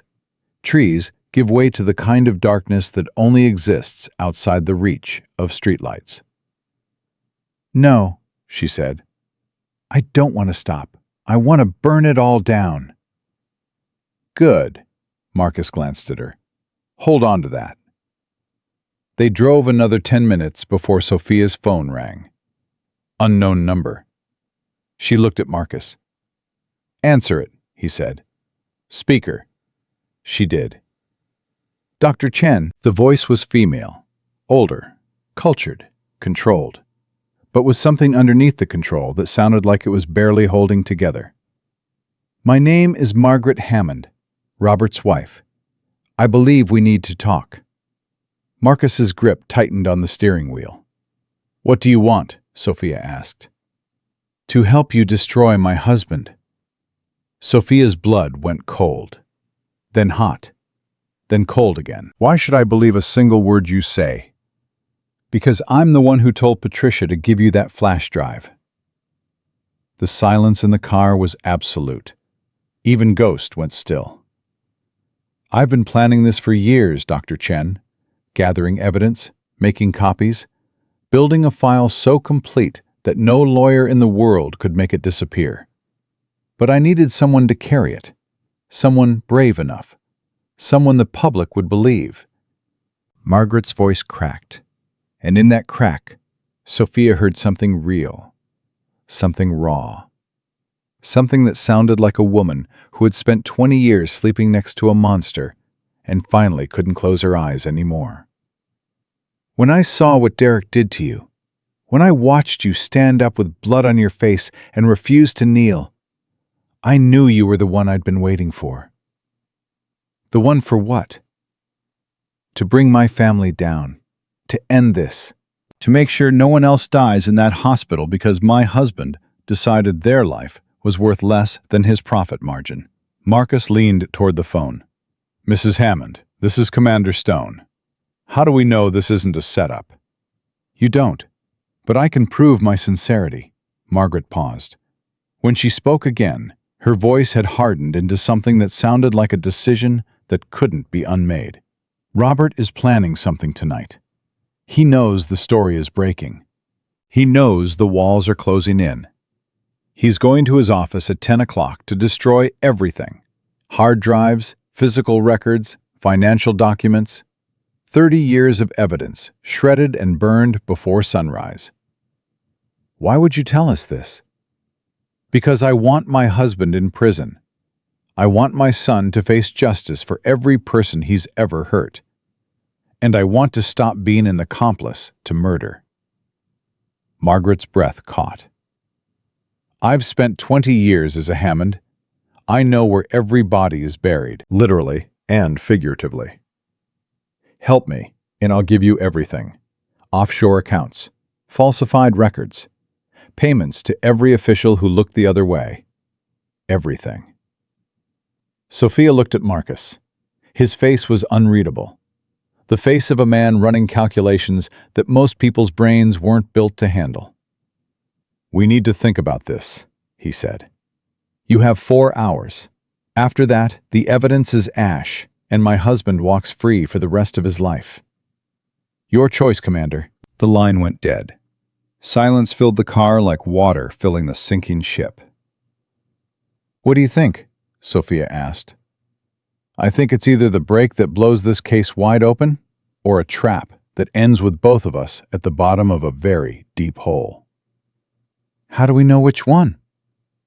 Marcus stared at the road ahead. The headlights cut through darkness so thick it felt solid. Ghost whined softly from the back seat, a sound Sophia had never heard him make before. We don't, Marcus said finally. That's what faith is, making a choice when you can't see what's on the other side of it.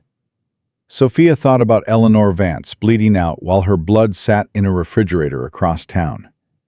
She thought about Maria Santos falling down her front steps 3 days before the meeting that would have exposed everything. She thought about 6 other names on a flash drive. 6 people whose families still didn't know the truth about how they died. I want to stop them, she said. Whatever it takes, whatever it costs. Marcus nodded slowly. Something shifted in his eyes. Respect, maybe. Or recognition. The look of a soldier who has just watched a civilian choose the battlefield instead of the exit. Then we go back, tonight, and we finish this. He pulled the car to the shoulder, checked his mirrors, checked his phone, made one call that lasted 11 seconds and consisted of 4 words Sophia couldn't hear. Then he turned the car around. Behind them, the last light of sunset bled out of the sky. Ahead, the city waited, lit up like a circuit board, full of people who had no idea that the hospital they trusted with their lives was run by a man who traded those lives for money. Somewhere in that city, Robert Hammond was preparing to destroy the evidence of 30 years of fraud and murder. He didn't know his wife had betrayed him. He didn't know a Navy SEAL and a 25-year-old doctor were coming back. He didn't know that a German shepherd with a tan and black coat was riding in the back seat of a sedan, heading straight for him. 75 pounds of justice that couldn't be bought, couldn't be threatened, and couldn't be stopped. And he didn't know that the empire he had built on silence and blood and buried bodies was about to meet the one force it was never designed to withstand. The truth, spoken by people who were no longer afraid to die for it. They parked 3 blocks from Mercy General as darkness swallowed the city whole. Marcus checked his watch. 9:47 p.m. According to Margaret Hammond, her husband would begin destroying evidence at 10, when the administrative wing emptied and the night shift settled into routines that didn't include checking on the director's office. 13 minutes. Remember the plan, Marcus said quietly. Service entrance on the east side. Patricia left it unlocked. We go straight to the administrative wing, 3rd floor. We document everything we can. Phones, photos, anything that proves what he's doing. Then we get out before anyone knows we were inside. And if something goes wrong? Ghost alerts. We adapt. He turned to her. The dashboard light caught his face. Hard angles, calm eyes, the absolute stillness of a man who had done this kind of thing so many times, his heartbeat didn't even bother to rise. "You don't have to do this. I can go alone." "No." Sophia's voice was firm. Her hands weren't. "Those patients deserve someone who took an oath to protect life standing in that room when the evidence comes out. I need to see this through." Marcus held her gaze for 3 seconds. Then he nodded, a single short nod that carried more respect than 1,000 words. "Stay behind me. Do exactly what I say, exactly when I say it. If I tell you to run, you run. No hesitation, no arguments, no looking back. Understood? One more thing." He reached into the back seat and scratched Ghost behind the ears. The dog's eyes opened, instantly alert, instantly focused, instantly operational. If Ghost reacts to something, freeze. Don't move, don't speak, don't breathe loud. Trust him. He saved my life more times than I've saved his, and he's never been wrong. They moved through the darkness. Ghost patted at Marcus's heel without making a sound. 75 pounds of German Shepherd moving like smoke over concrete. Sophia tried to match their silence, and mostly failed. But Marcus didn't slow down. The service entrance was exactly where Patricia had described. A maintenance store on the east side, hidden from the parking lot, hidden from cameras, hidden from the kind of casual observation that kept hospitals running and secrets buried. Marcus tested the handle. It turned. "God bless Patricia," he murmured. Inside, the corridor was empty. Emergency lighting threw long shadows that moved when they moved and stopped when they stopped. Their footsteps echoed despite every effort at silence, and Sophia had the irrational thought that the building itself was listening. "Administrative wing is 2 floors up," she whispered. "Stairs are faster." They climbed quickly. Ghost's ears rotated constantly, processing sounds that human ears weren't built to detect. Conversations through walls, footsteps 3 corridors away, the hum of machines that shouldn't be running at this hour. At the 2nd floor landing, Ghost stopped. His entire body went rigid. Not tense, rigid. Like a circuit that had been switched from standby to combat in a fraction of a second. Marcus raised a fist. They froze. Voices, muffled, coming from above. 2 people, Marcus breathed. Maybe 3. They're early. What do we do? We move faster. They continued up, slower now, every step placed with surgical precision. At the 3rd floor door, Marcus pressed his ear against the metal, listened, processed, calculated. "Hammond's office. Down the hall and to the right. They're already inside." "Can we wait them out?" "No. Every second they're in there, evidence is being destroyed. Documents that prove 7 people were murdered. We wait, and those documents become confetti." Marcus looked at Ghost, made a hand signal Sophia didn't recognize. Something fast, something practiced, something that had probably been used in buildings a lot more dangerous than this one. Ghost's posture changed.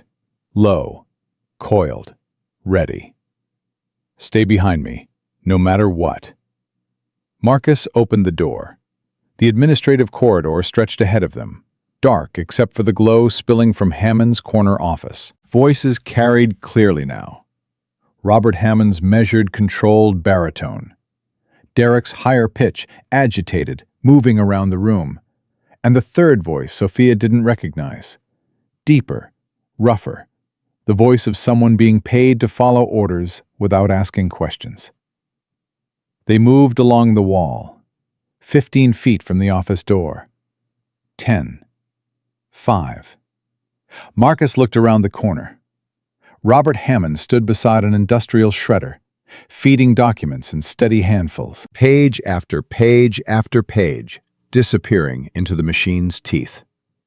Derek was at the computer, selecting files, dragging them to the trash, emptying the trash, selecting more. The third man, one of the security contractors from earlier in the day, stood near the window with his hand inside his jacket. "That's 30 years of financial records," Hammond was saying. His voice was calm, businesslike, the voice of a man taking out the trash. "By morning, none of it exists. The digital backups are on a server in my private clinic. I'll handle those personally tomorrow." "What about the flash drive?" Derek asked. "The one the nurse gave them." "My lawyers are drafting a cease and desist. Claims of stolen property, invasion of privacy, HIPAA violations. Even if they release anything, we'll tie it up in litigation until everyone involved is dead or bankrupt." "And the doctor? Stone?" Hammond's laugh was quiet, cold. The laugh of a man discussing pest control. "Accidents happen, Derek. You know that. Everyone in this city knows that." Marcus pulled back. His expression had hardened into something Sophia had never seen before. Not anger, not determination, but something more primal. The face of a warrior who just heard a threat against someone under his protection and was making the kind of calculations that ended with people on the ground.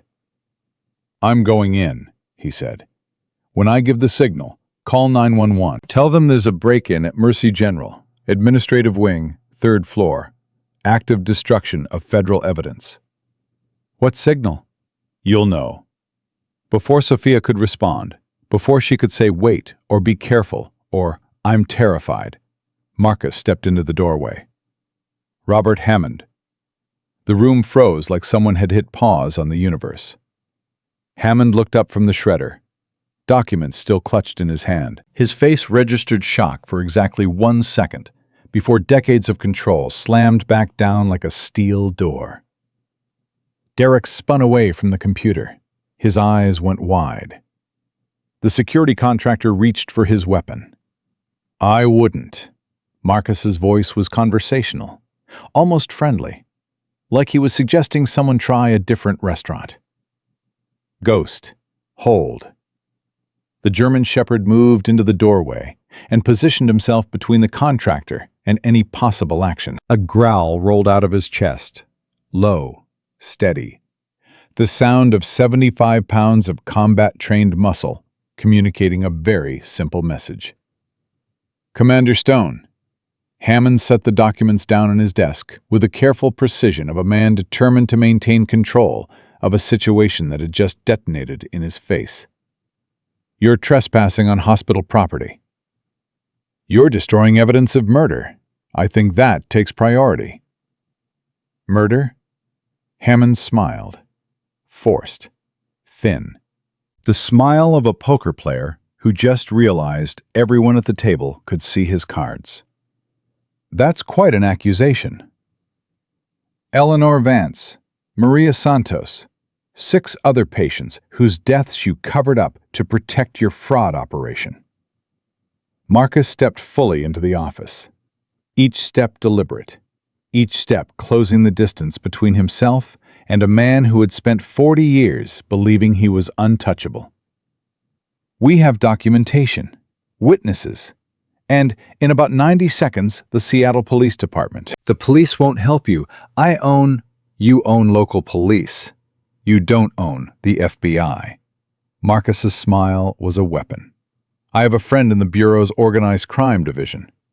Turns out, stealing tens of millions from federal healthcare programs generates a lot of federal interest." "Who knew?" Hammond's face drained of color. 40 years of power. 40 years of control. 40 years of making people afraid.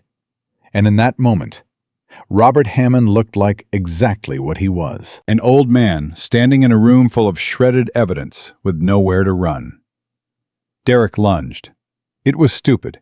It was predictable. And it was the worst decision Derek Hammond had made since he'd walked into an emergency room and slapped a doctor in front of a Navy SEAL. Marcus moved with the fluid precision of 12 years of combat training. He sidestepped Derek's rush like a matador stepping past a bull, redirected the momentum with one hand on Derek's shoulder and one on his wrist, and put him face first into the wall, with a sound that made Sophia wince. Derek crumpled. Blood poured from his nose. He gasped, tried to push himself up, and couldn't. The security contractor yanked his weapon free. "Ghost, engage!" 75 pounds of German Shepherd hit the contractor before the gun could find a target. The weapon clattered across the floor and skidded under Hammond's desk. The man screamed, a high, animal sound, as Ghost's jaws locked onto his forearm with the controlled precision of a surgical instrument. "Hold," Marcus commanded. Ghost didn't release, didn't bite deeper, just held the man pinned against the wall with his arm in the dog's mouth and absolute terror in his eyes, making it perfectly, unmistakably clear what would happen if he moved a single muscle. Marcus turned to Hammond. "Sit down." "You can't," I said, "sit down." Something in Marcus's voice, something that came from a place deeper than training, deeper than discipline, something that came from a man who had watched two friends die in a helicopter crash because someone was too proud to tell the truth, made Robert Hammond obey. He sank into his leather chair like a man whose bones had stopped working.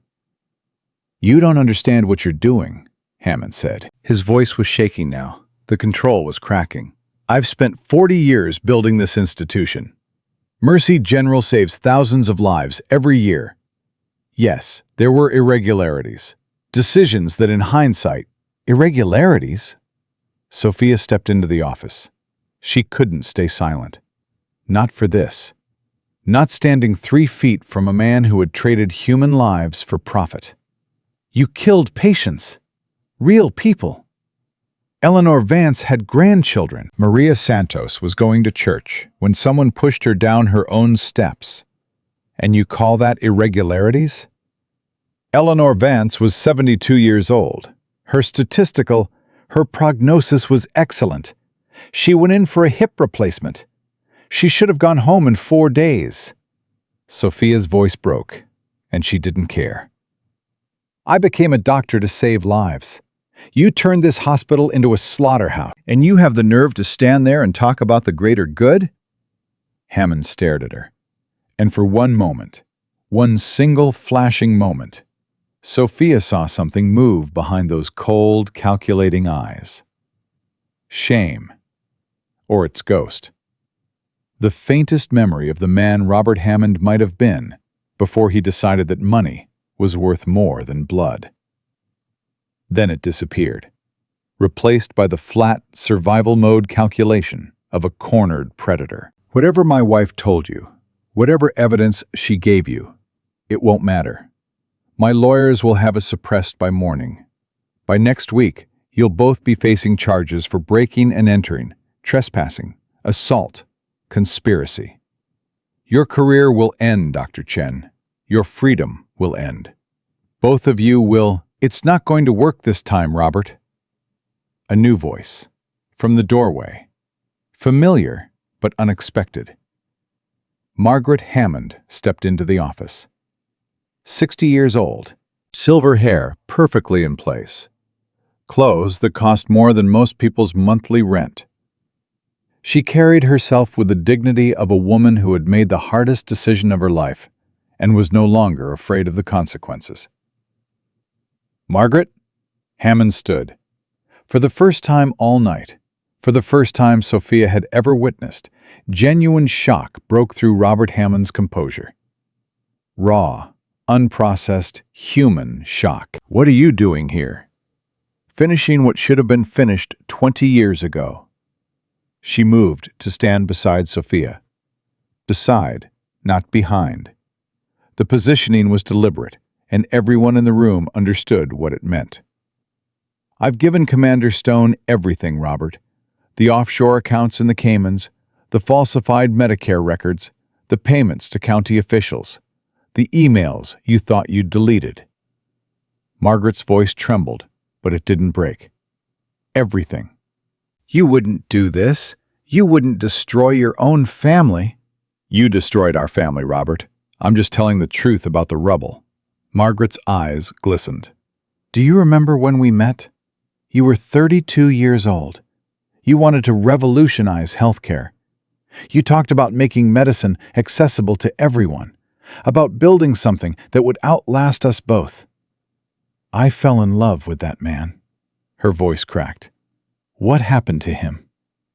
The world happened. Hammond's voice dropped.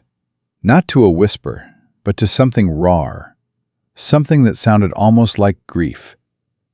You can't change systems with idealism, Margaret. You need power, money, leverage. You needed to be decent. That was all you ever needed. She shook her head slowly. I've watched you become a monster. I've watched our son become a monster in your image. And I told myself for 20 years that it wasn't my fault, that I couldn't stop it, that I was trapped. You were trapped. You still are. No. Margaret straightened. And in that straightening, Sophia saw something she recognized. The same spine she'd found in herself the night before when she'd pulled her wrist free from Derek's grip and said, no. I'm not trapped anymore, because I found people who are willing to do what I couldn't do alone.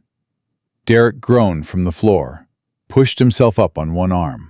Blood streamed from his nose, and his eyes were wild, the eyes of an animal caught in a trap it couldn't understand. Mother, what are you? Be quiet, Derek.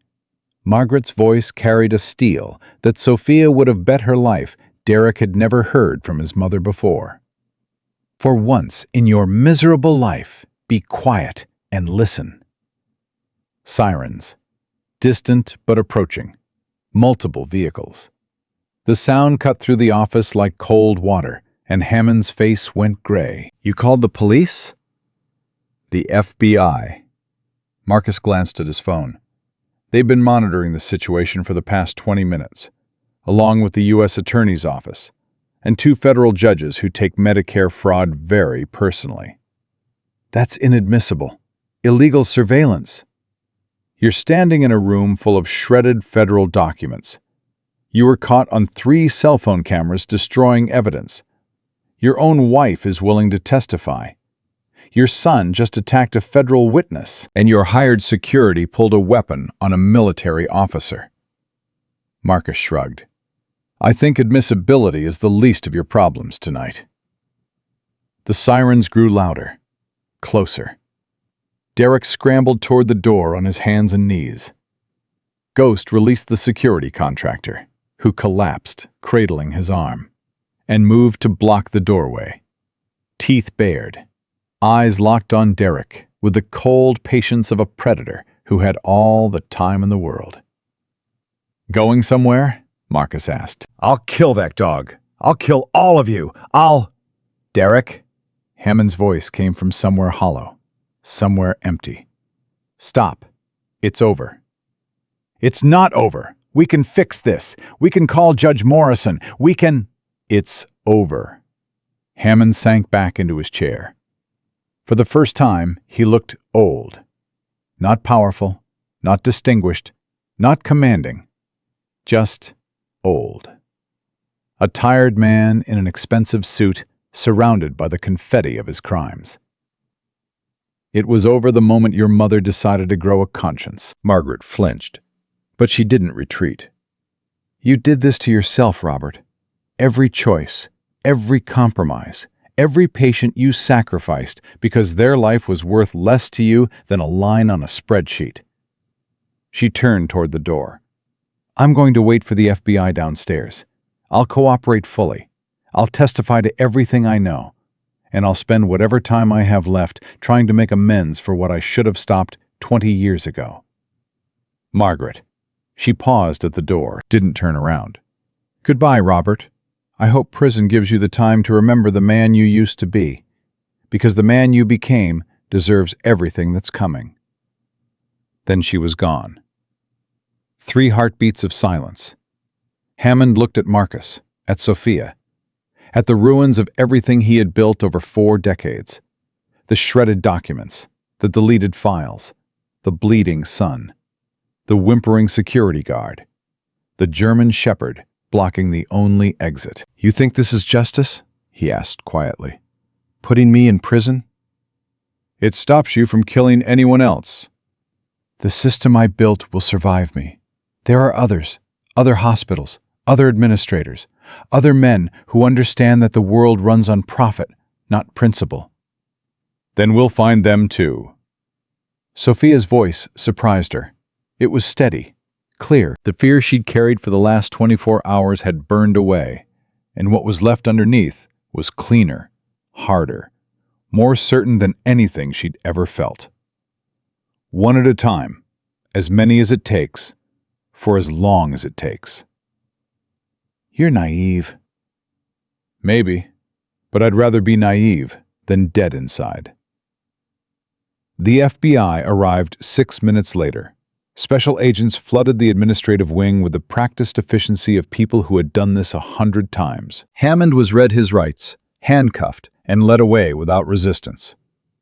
His face was blank. His eyes were empty. He walked past Sophia without looking at her. Past her, past the office, past everything he'd built and broken and buried. Derek required 2 agents to restrain him. He fought. He screamed. He threatened everyone in the building with lawsuits and worse, until one of the agents mentioned, calmly, professionally, that assaulting a federal officer would add another decade to his sentence. Derek went quiet after that. The security contractor was treated for his arm. Ghost had done exactly enough damage to neutralize the threat, and not 1 ounce more, and taken into custody without a word. Patricia arrived minutes later. She had been waiting in the chapel, praying, clutching her rosary, hoping. When she saw Robert Hammond being led down the corridor in handcuffs, the man who had terrorized her workplace for 30 years, who had destroyed careers and buried evidence and let patients die, she wept. 30 years, she kept saying, her body shaking against Sophia's shoulder. 30 years I waited for this night. Sophia held her, let her cry, felt her own tears pressing against the backs of her eyes, but not quite falling. Not yet. Not here. Not while there was still work to do. Javier was watching from the ICU window when Marcus went up to see him. I saw the lights, Javier said. FBI vehicles have a specific pattern. Figured it was either the best night of your life or the worst. Best. Mostly. Mostly? The system Hammond built didn't start with him, and it won't end with his arrest. Marcus sat beside his friend's bed. Ghost settled at their feet and closed his eyes for the first time in hours. But it's a start. Starts are what matter, brother. Javier closed his eyes. Everything else is just follow-through. Sophia found Marcus in the hospital garden at 3 in the morning. He was sitting on a bench, Ghost's head in his lap, staring at nothing. The adrenaline had faded, and what was left behind was exhaustion and something else, a quietness that Sophia didn't quite understand but recognized from her own experience. The stillness that comes after you fought for something and won, and the winning hasn't sunk in yet. Can't sleep? She asked. Never can after operations. Takes a few days for my body to remember it's not in a combat zone. She sat beside him. The night was cool. Somewhere far away, a car alarm wailed and fell silent. Thank you, she said. For what? For being there. For standing up when you had no reason to. For believing me when I barely believed myself. Marcus was quiet for a moment. Then he said something she didn't expect. You know why I became a SEAL? Why? Because I wanted to be the kind of person who ran toward the thing everyone else was running from. I wanted to be the person other people could count on when everything fell apart. He scratched behind Ghost's ears. I've spent 12 years doing that in war zones. Countries most people can't find on a map. Situations that seemed impossible until they weren't. And now? Now I'm learning that the same evil I fought overseas exists in every institution human beings build. Hospitals, corporations, governments. The uniform doesn't matter. The location doesn't matter. What matters is the choice. The one you make when it would be so much easier to look away. I was terrified, Sophia admitted. Every second. From the moment Derek grabbed my wrist to the moment the FBI walked through that door. I have never been more afraid of anything in my life. I know. And I'm still afraid. I'm afraid of what comes next. The trial, the testimony, the Hammond's lawyers, everything. I know that too. Does it ever stop? The fear? Marcus looked at her. In the thin light, his eyes held something that went deeper than combat training and military discipline. Something earned, not given. No, it doesn't stop. But you get better at moving through it. You learn that courage isn't the absence of fear. It's the decision that something else matters more. He paused. You made that decision, Sophia. Last night in the ER, when you pulled your wrist free. This morning, when you told Hammond no. Tonight, when you walked into that building, knowing what could happen. Every time, you were terrified. And every time, you chose to stand anyway. I don't feel brave. Brave people never do. That's how you know it's real. Ghost lifted his head and looked at Sophia. His tail wagged once, twice. Then he settled back into Marcus's lap with a sigh that sounded almost human. What happens now? She asked. Trials, testimony, legal battles that could take years. The Hammonds have resources. They'll fight every inch. Years? Justice is slow, but once it starts moving, it's hard to stop. And in the meantime? In the meantime, you go back to saving lives. That's what you do. That's what the world needs. He paused. And I'll be around, watching, making sure nobody takes revenge for what happened tonight. You'd do that? Stay? I've spent 12 years protecting strangers in countries I didn't choose. The corner of his mouth lifted. Protecting someone I actually respect seems like a nice change of pace. Sophia felt something warm spread through her chest. Not romance. Not yet. Maybe not ever. Or maybe someday. Something deeper than that. Something that felt like partnership. Like trust. Like the discovery that somewhere in the world there was a person who shared your values and would stand next to you when the cost of those values came due. I think I'm going to need a lot of coffee to survive the next few months, she said. I know a place. Best in Seattle. Open 24 hours. Right now? Why not? Neither of us is sleeping. She looked at Ghost. The dog lifted his head. His tail wagged. Does he like coffee shops? He tolerates them, as long as bacon is involved. I always have bacon. Then you've got a friend for life. Sophia laughed. It was the first real laugh she'd managed since a man in a leather jacket had walked into her emergency room and tried to break her. It hurt her split lip. She didn't care. They stood. Ghost stretched, a full-body stretch that started at his nose and ended at the tip of his tail, and fell into step between them. Behind them, Mercy General rose against the dark sky. The same building where Eleanor Vance had bled to death while her blood sat in a refrigerator across town. The same building where Maria Santos had been silenced for asking questions. The same building where a 25-year-old doctor had been slapped to the floor for refusing to let a teenager die. The same building where a Navy SEAL and a German Shepherd had walked in at exactly the right moment and changed everything. Tomorrow would bring new battles, lawyers and depositions and reporters, and the slow, grinding machinery of a justice system that moved at its own pace regardless of who was waiting. But tonight, for the first time and longer than she could remember, Sophia Chen felt something she had almost forgotten existed. Hope. Not the cheap kind. Not the kind that comes from wishful thinking or naive optimism or pretending the world is better than it is. The real kind. The kind that grows in the space between fear and action. The kind that takes root when ordinary people decide that some things are worth fighting for, even when the fighting hurts. Even when the outcome is uncertain. Even when the enemy has more money and more power and more lawyers than you could count in a lifetime. That kind of hope. And it was enough. 6 months changed everything. The trial of Robert and Derek Hammond became the most watched courtroom drama in Seattle's history. Every network carried it.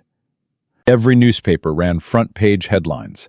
Social media exploded with opinions and theories and demands for justice that grew louder with every day of testimony. Sophia testified on the 14th day. She wore a simple navy dress, her long, light brown hair pulled back neatly. The bruise on her face had healed months ago, the skin smooth again, no visible trace of the night that had started all of this. But the memory lived underneath, permanent as bone. The prosecutor approached her gently. "Dr. Chen, can you describe the events of January 17th? I was treating a critical patient, a 16-year-old girl who'd been in a multi-vehicle accident on I-5. Her parents were both in surgery upstairs. She was dying."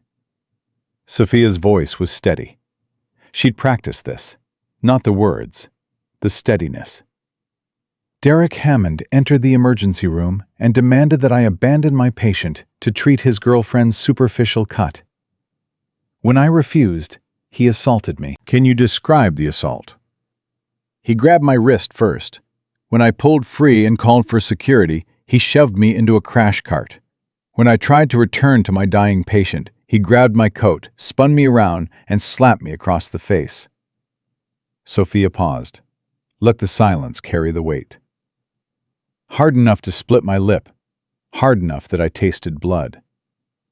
And what happened next? Commander Marcus Stone intervened. He stopped Derek from hitting me again. What was your condition at that point? I was bleeding, disoriented, frightened. Sophia looked directly at the jury. 12 faces, 12 strangers, 12 people who held the next chapter of her life in their hands. But I went back to my patient. I found the internal bleed. I repaired it. I saved her life.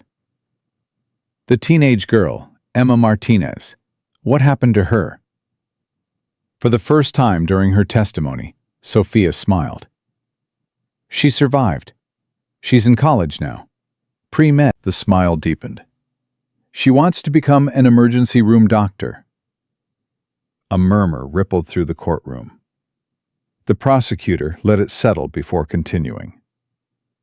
Dr. Chen, following the assault, were you offered an incentive to remain silent? Yes. Director Hammond offered me a promotion and a letter of commendation in exchange for characterizing the assault as a misunderstanding.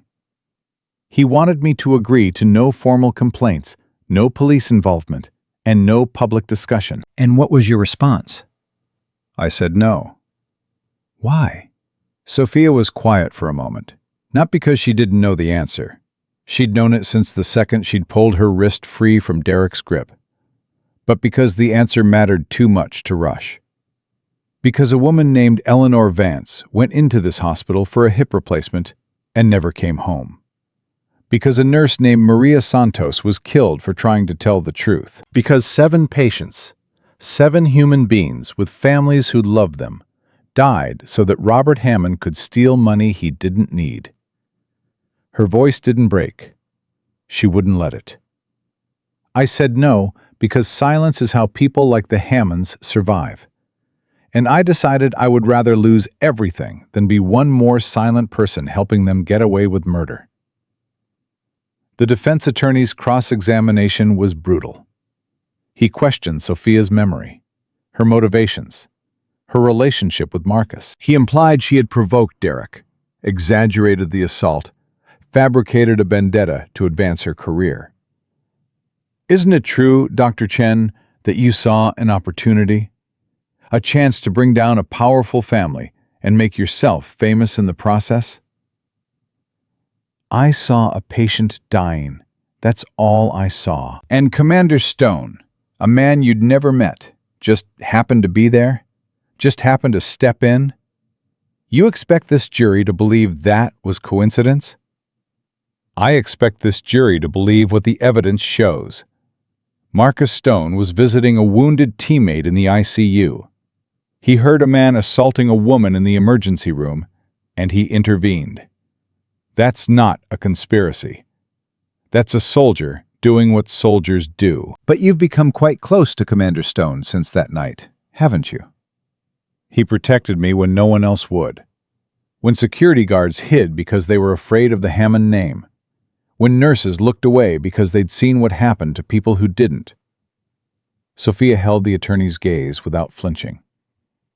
Yes, we've become close. Because that's what happens when someone saves your life and then helps you save 7 others. The attorney had no follow-up. He sat down. When Sophia stepped off the witness stand, Marcus was waiting in the gallery.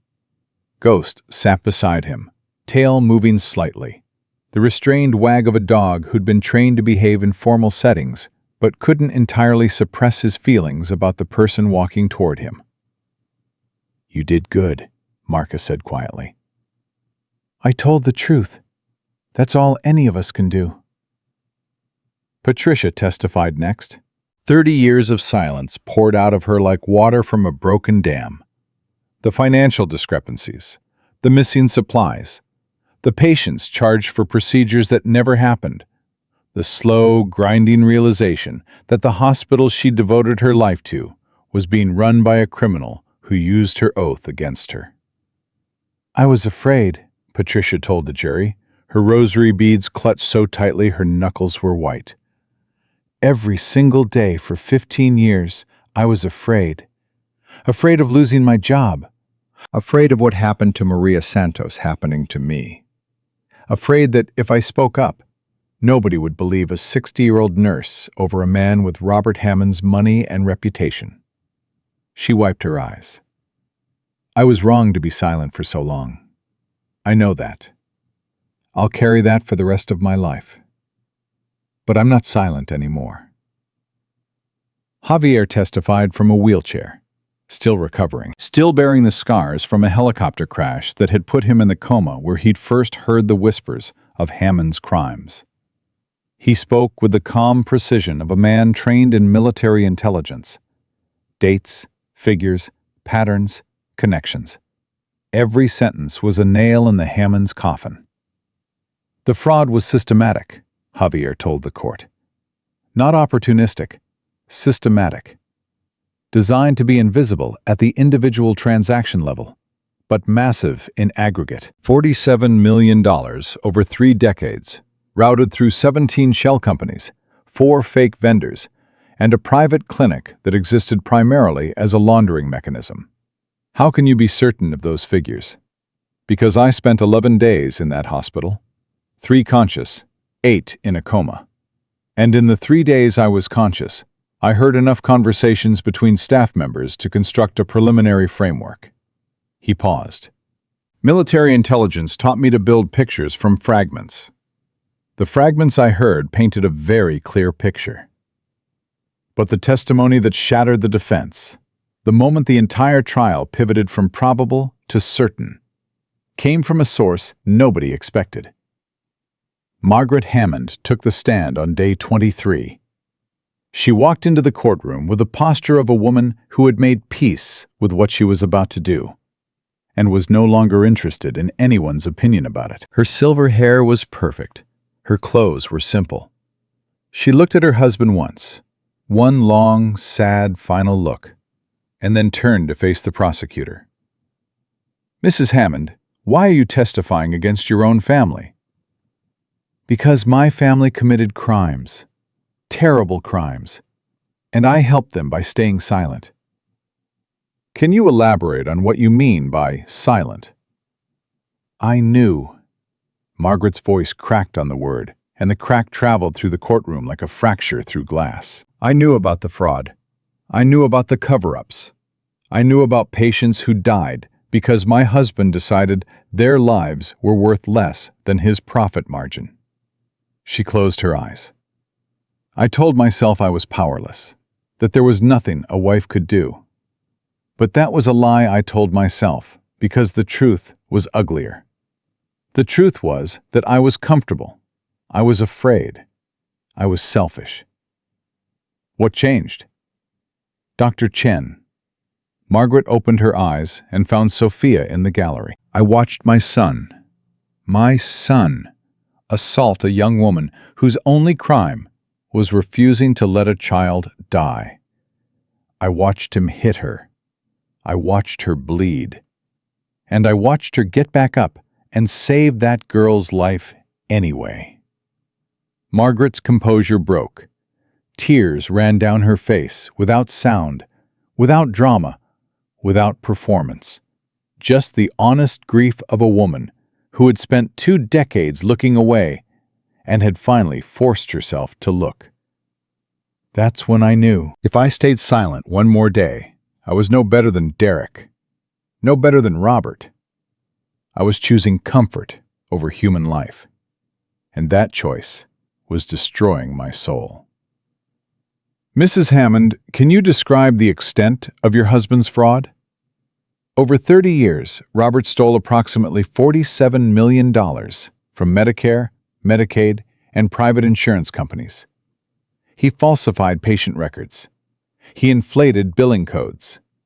He diverted medical supplies to a private clinic he owned. And when the diversion of those supplies led to patient deaths, he covered it up, paid off families, silenced witnesses, destroyed evidence. And the patients who died? Margaret's tears came harder, but her voice held. 8 confirmed deaths. Eleanor Vance, Maria Santos, James Whitfield, Dorothy Kim, Raymond Okafor, Catherine Liu, Thomas Brennan, and a 3-year-old boy named Samuel Reyes, who needed medication that existed on paper but not in the pharmacy because it had already been shipped to Robert's private clinic for resale. The courtroom went silent. Not the silence of respect or attention, but the silence of an entire room full of people confronting something so monstrous that words temporarily lost their purpose. A 3-year-old boy. Sophia felt Marcus's hand close over hers. She hadn't realized she was shaking until his steadiness stopped it. Robert Hammond watched his wife's testimony with an expression that traveled from disbelief to rage to something that Sophia almost could have mistaken for grief. Almost. If she hadn't seen the same face calmly feeding documents into a shredder while discussing how to make people disappear. Derek sat beside his father. The arrogance was gone. Prison had already begun to work on him, not reshaping him into someone better, but stripping away the layers of entitlement and confidence that money had built around him, leaving something smaller and more frightened underneath. The jury deliberated for 6 hours. Guilty, on all counts. Robert Hammond, 45 years in federal prison. No possibility of parole for 20. Derek Hammond, 22 years. Assault, witness intimidation, conspiracy, obstruction of justice. Neither man showed emotion as the sentences were read. Robert stared straight ahead with the empty expression of a man who had already begun the process of ceasing to exist. Derek trembled but said nothing. The loud, violent, entitled man who had walked into an emergency room 8 months ago and slapped a doctor across the face had been reduced to a silent figure in an orange jumpsuit who couldn't meet anyone's eyes. Margaret Hammond wept. Not from sorrow, from relief. The weight of 20 years lifted in the time it took a judge to speak 2 sentences, and Margaret's body responded the only way it knew how. Sophia was waiting outside the courthouse when the verdict was announced. Marcus stood beside her, ghost at his heel. Patricia clutched her rosary and whispered prayers of gratitude. Javier sat in his wheelchair, finally free of the hospital that had almost been his grave. "It's over," Patricia whispered. "After all these years." My God, it's finally over. "No," Marcus said quietly. "It's not over. It's just starting." Patricia looked at him. "What do you mean?" The Hammond case opened doors that were sealed shut for decades. The FBI is investigating 12 other hospitals with similar patterns. They found fraud at 7 of them so far. Similar structures, similar cover-ups, similar body counts. 12 others? That they found so far. There will be more. Marcus looked at Sophia. This is what happens when good people stop being silent. It doesn't just fix one problem. It exposes every problem connected to it. Ripples become waves. Waves reshape coastlines. Sophia thought about Emma Martinez, the 16-year-old girl who had almost bled to death on an operating table, while Derek Hammond demanded attention for a scratch. Emma was alive because Sophia had refused to walk away from her. And now, because of that single refusal, an empire of corruption that had killed 8 people and stolen $47 million was rubble. "I never wanted to be a hero," Sophia said. "Heroes never do." Marcus smiled, the same real smile she'd seen for the first time that night in the ER, the one that cracked open the hard lines of his face and showed the human being underneath. That's what makes them heroes. 3 months later, Sophia stood at the podium in Mercy General's newly renovated auditorium. The room was packed. Staff, patients, community leaders, journalists. Everyone who had watched the hospital's darkest chapter unfold was there to witness whatever came next. "When I started working here," Sophia began, "I believed in the mission. I believed healthcare was about saving lives, not maximizing revenue. I believed the people running this institution shared that belief." She paused. "I was wrong." The audience shifted. Robert Hammond built an empire on fraud and silence. He let patients die. He destroyed anyone who questioned him. He created a culture where speaking up meant losing everything: your job, your reputation, your safety. Sophia looked at the faces before her. "But here's what I've learned. Corruption doesn't win because bad people are powerful. It wins because good people are afraid." She thought about Patricia, who had waited 30 years for someone brave enough to carry her evidence forward. About Margaret, who had finally chosen truth over comfort. About Marcus, who had stepped between her and violence without knowing a single thing about her except that she needed help. I'm not asking anyone in this room to be a hero. I'm asking you to be honest, to see what's in front of you, to report what's wrong, to protect the people who come through these doors at the worst moments of their lives, and trust us to put them first. Sophia's eyes found Marcus in the back of the room. Ghost sat beside him, watching with the calm attention of a partner who had never needed words to understand what mattered. Because that's what healthcare is supposed to be. Not a business, not an investment. A promise. A sacred promise that when someone is at their most vulnerable, there will be someone who cares more about their life than any number on any spreadsheet. The applause started with one person, then 10. Then the entire room was on its feet. Sophia didn't feel triumphant. She felt tired, grateful, changed in ways she was still discovering. After the ceremony, Marcus found her sitting on the bench in the hospital garden. The same bench where they'd sat at 3 a.m. after the FBI had taken the Hammonds away. "Nice speech," he said. "I meant every word." "I know. That's why it worked." Ghost trotted over and pressed his head against Sophia's leg. She scratched behind his ears. The soft fur, the warm skin, the steady heartbeat of a creature who had walked through 5 combat zones and still wagged his tail when someone he loved touched him. "They offered me chief of emergency medicine," Sophia said. "Youngest in the hospital's history." "You going to take it?" "I don't know. Part of me thinks I'm not ready. Part of me thinks nobody's ever ready for something like this. You just say yes and figure it out. That's how most important things work. Marcus sat beside her. The missions I was most afraid of turned out to be the ones that mattered most. That sounds like something your chaplain friend would say. Where do you think I learned it? Sophia smiled. Didn't wince this time. The lip had healed completely. The only evidence, a faint scar, she'd decided to keep as a reminder. A reminder that standing up left marks, and marks meant you'd been in the fight instead of watching from the sidelines.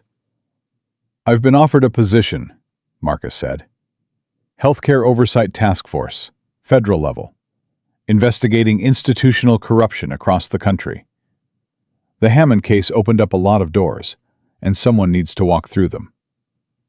You're leaving Seattle? I'm expanding. Seattle stays my home base. Ghost and I need somewhere to come back to. He glanced at her. And someone to come back to. Sophia felt warmth bloom in her chest.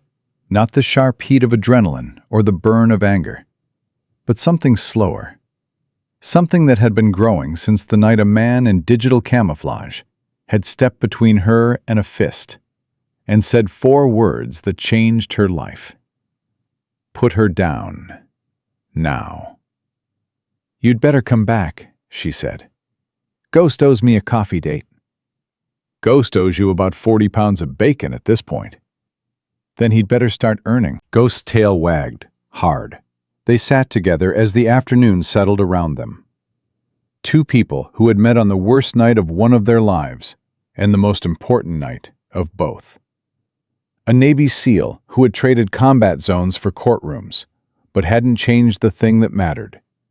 The willingness to stand between the innocent and the people trying to destroy them. A doctor who had learned that the oath she took meant more than saving lives on operating tables.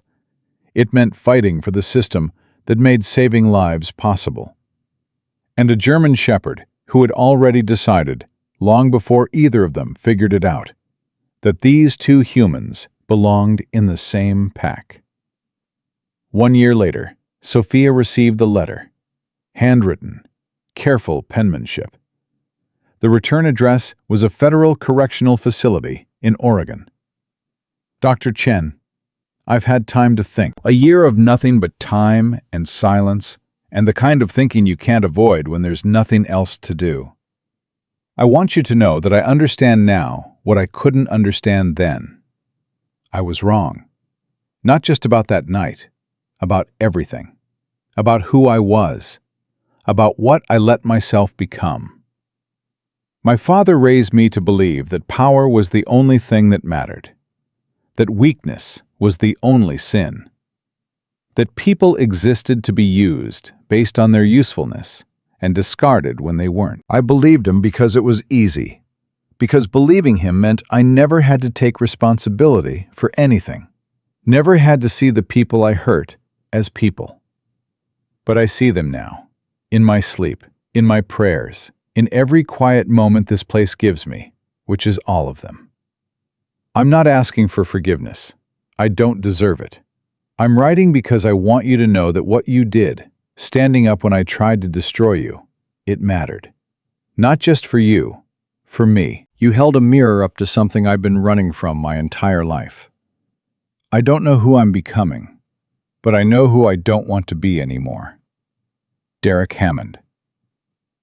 Sophia read the letter 3 times. Then she folded it carefully and placed it in her desk drawer next to a photograph of Emma Martinez in her white coat on the first day of medical school. Next to a rosary Patricia had given her the day the verdict came in. Next to a picture of Ghost wearing a tiny party hat that Marcus had sent her from somewhere she wasn't allowed to know about. She didn't know if Derek's remorse was real. Didn't know if people who had lived like him could truly change. But she knew transformation was possible. She had watched it happen in Margaret, in Patricia, in herself.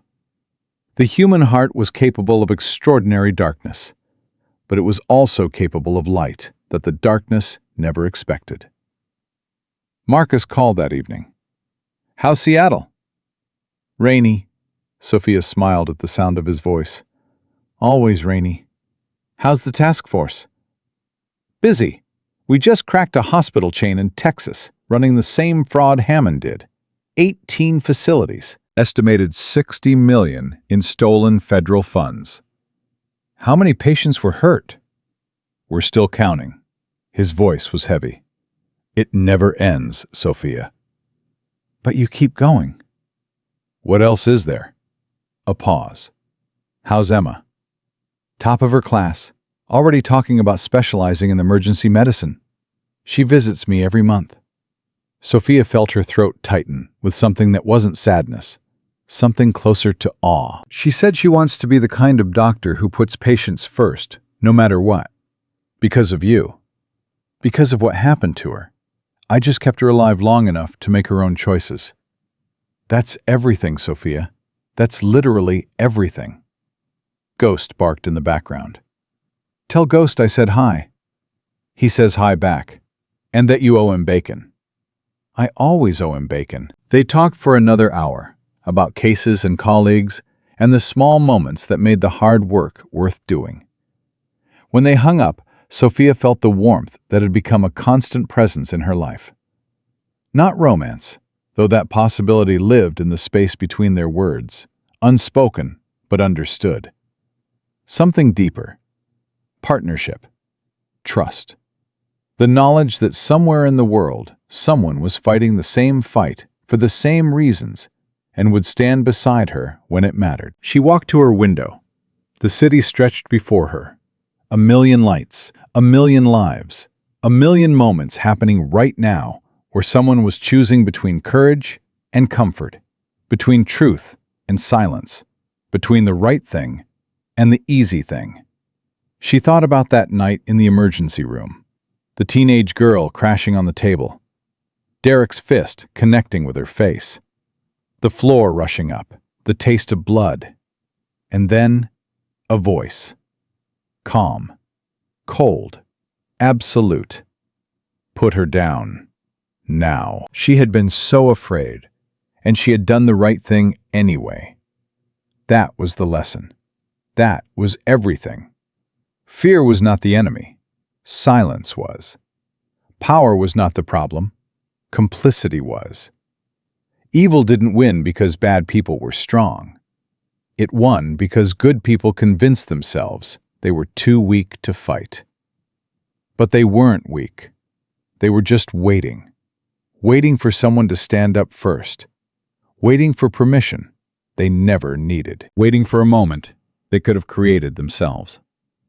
Sophia Chen had stopped waiting. And because she stopped, because one doctor refused to abandon one patient on one night, others found the courage to stand too.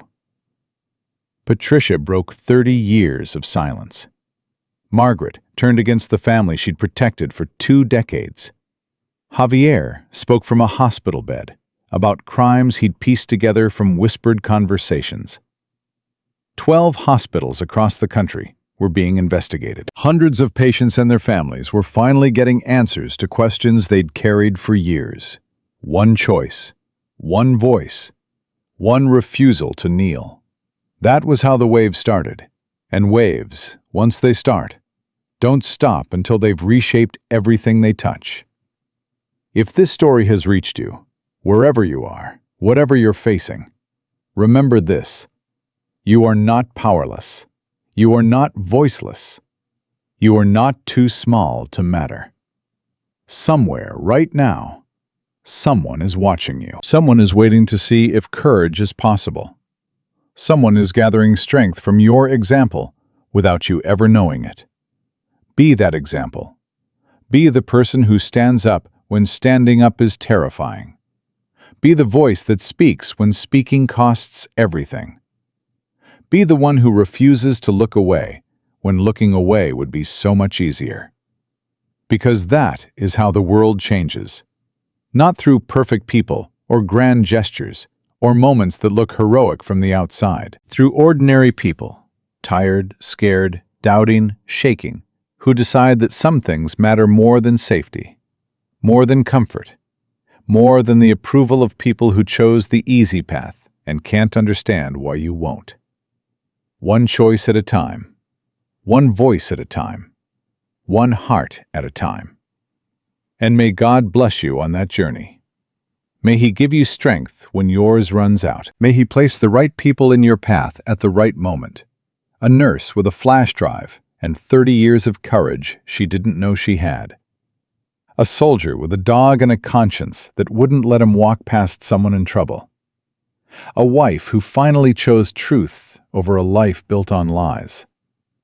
And may He remind you, in your darkest and most frightened moment, of the things Sophia Chen learned on the worst night of her life. Courage is not the absence of fear. Courage is being terrified and standing up anyway. Now drop your city in the comments. Tell us your pet's name.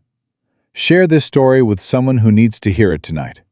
And remember, sometimes the person you've been waiting for, the one brave enough to go first, the one who starts the wave that changes everything, is you.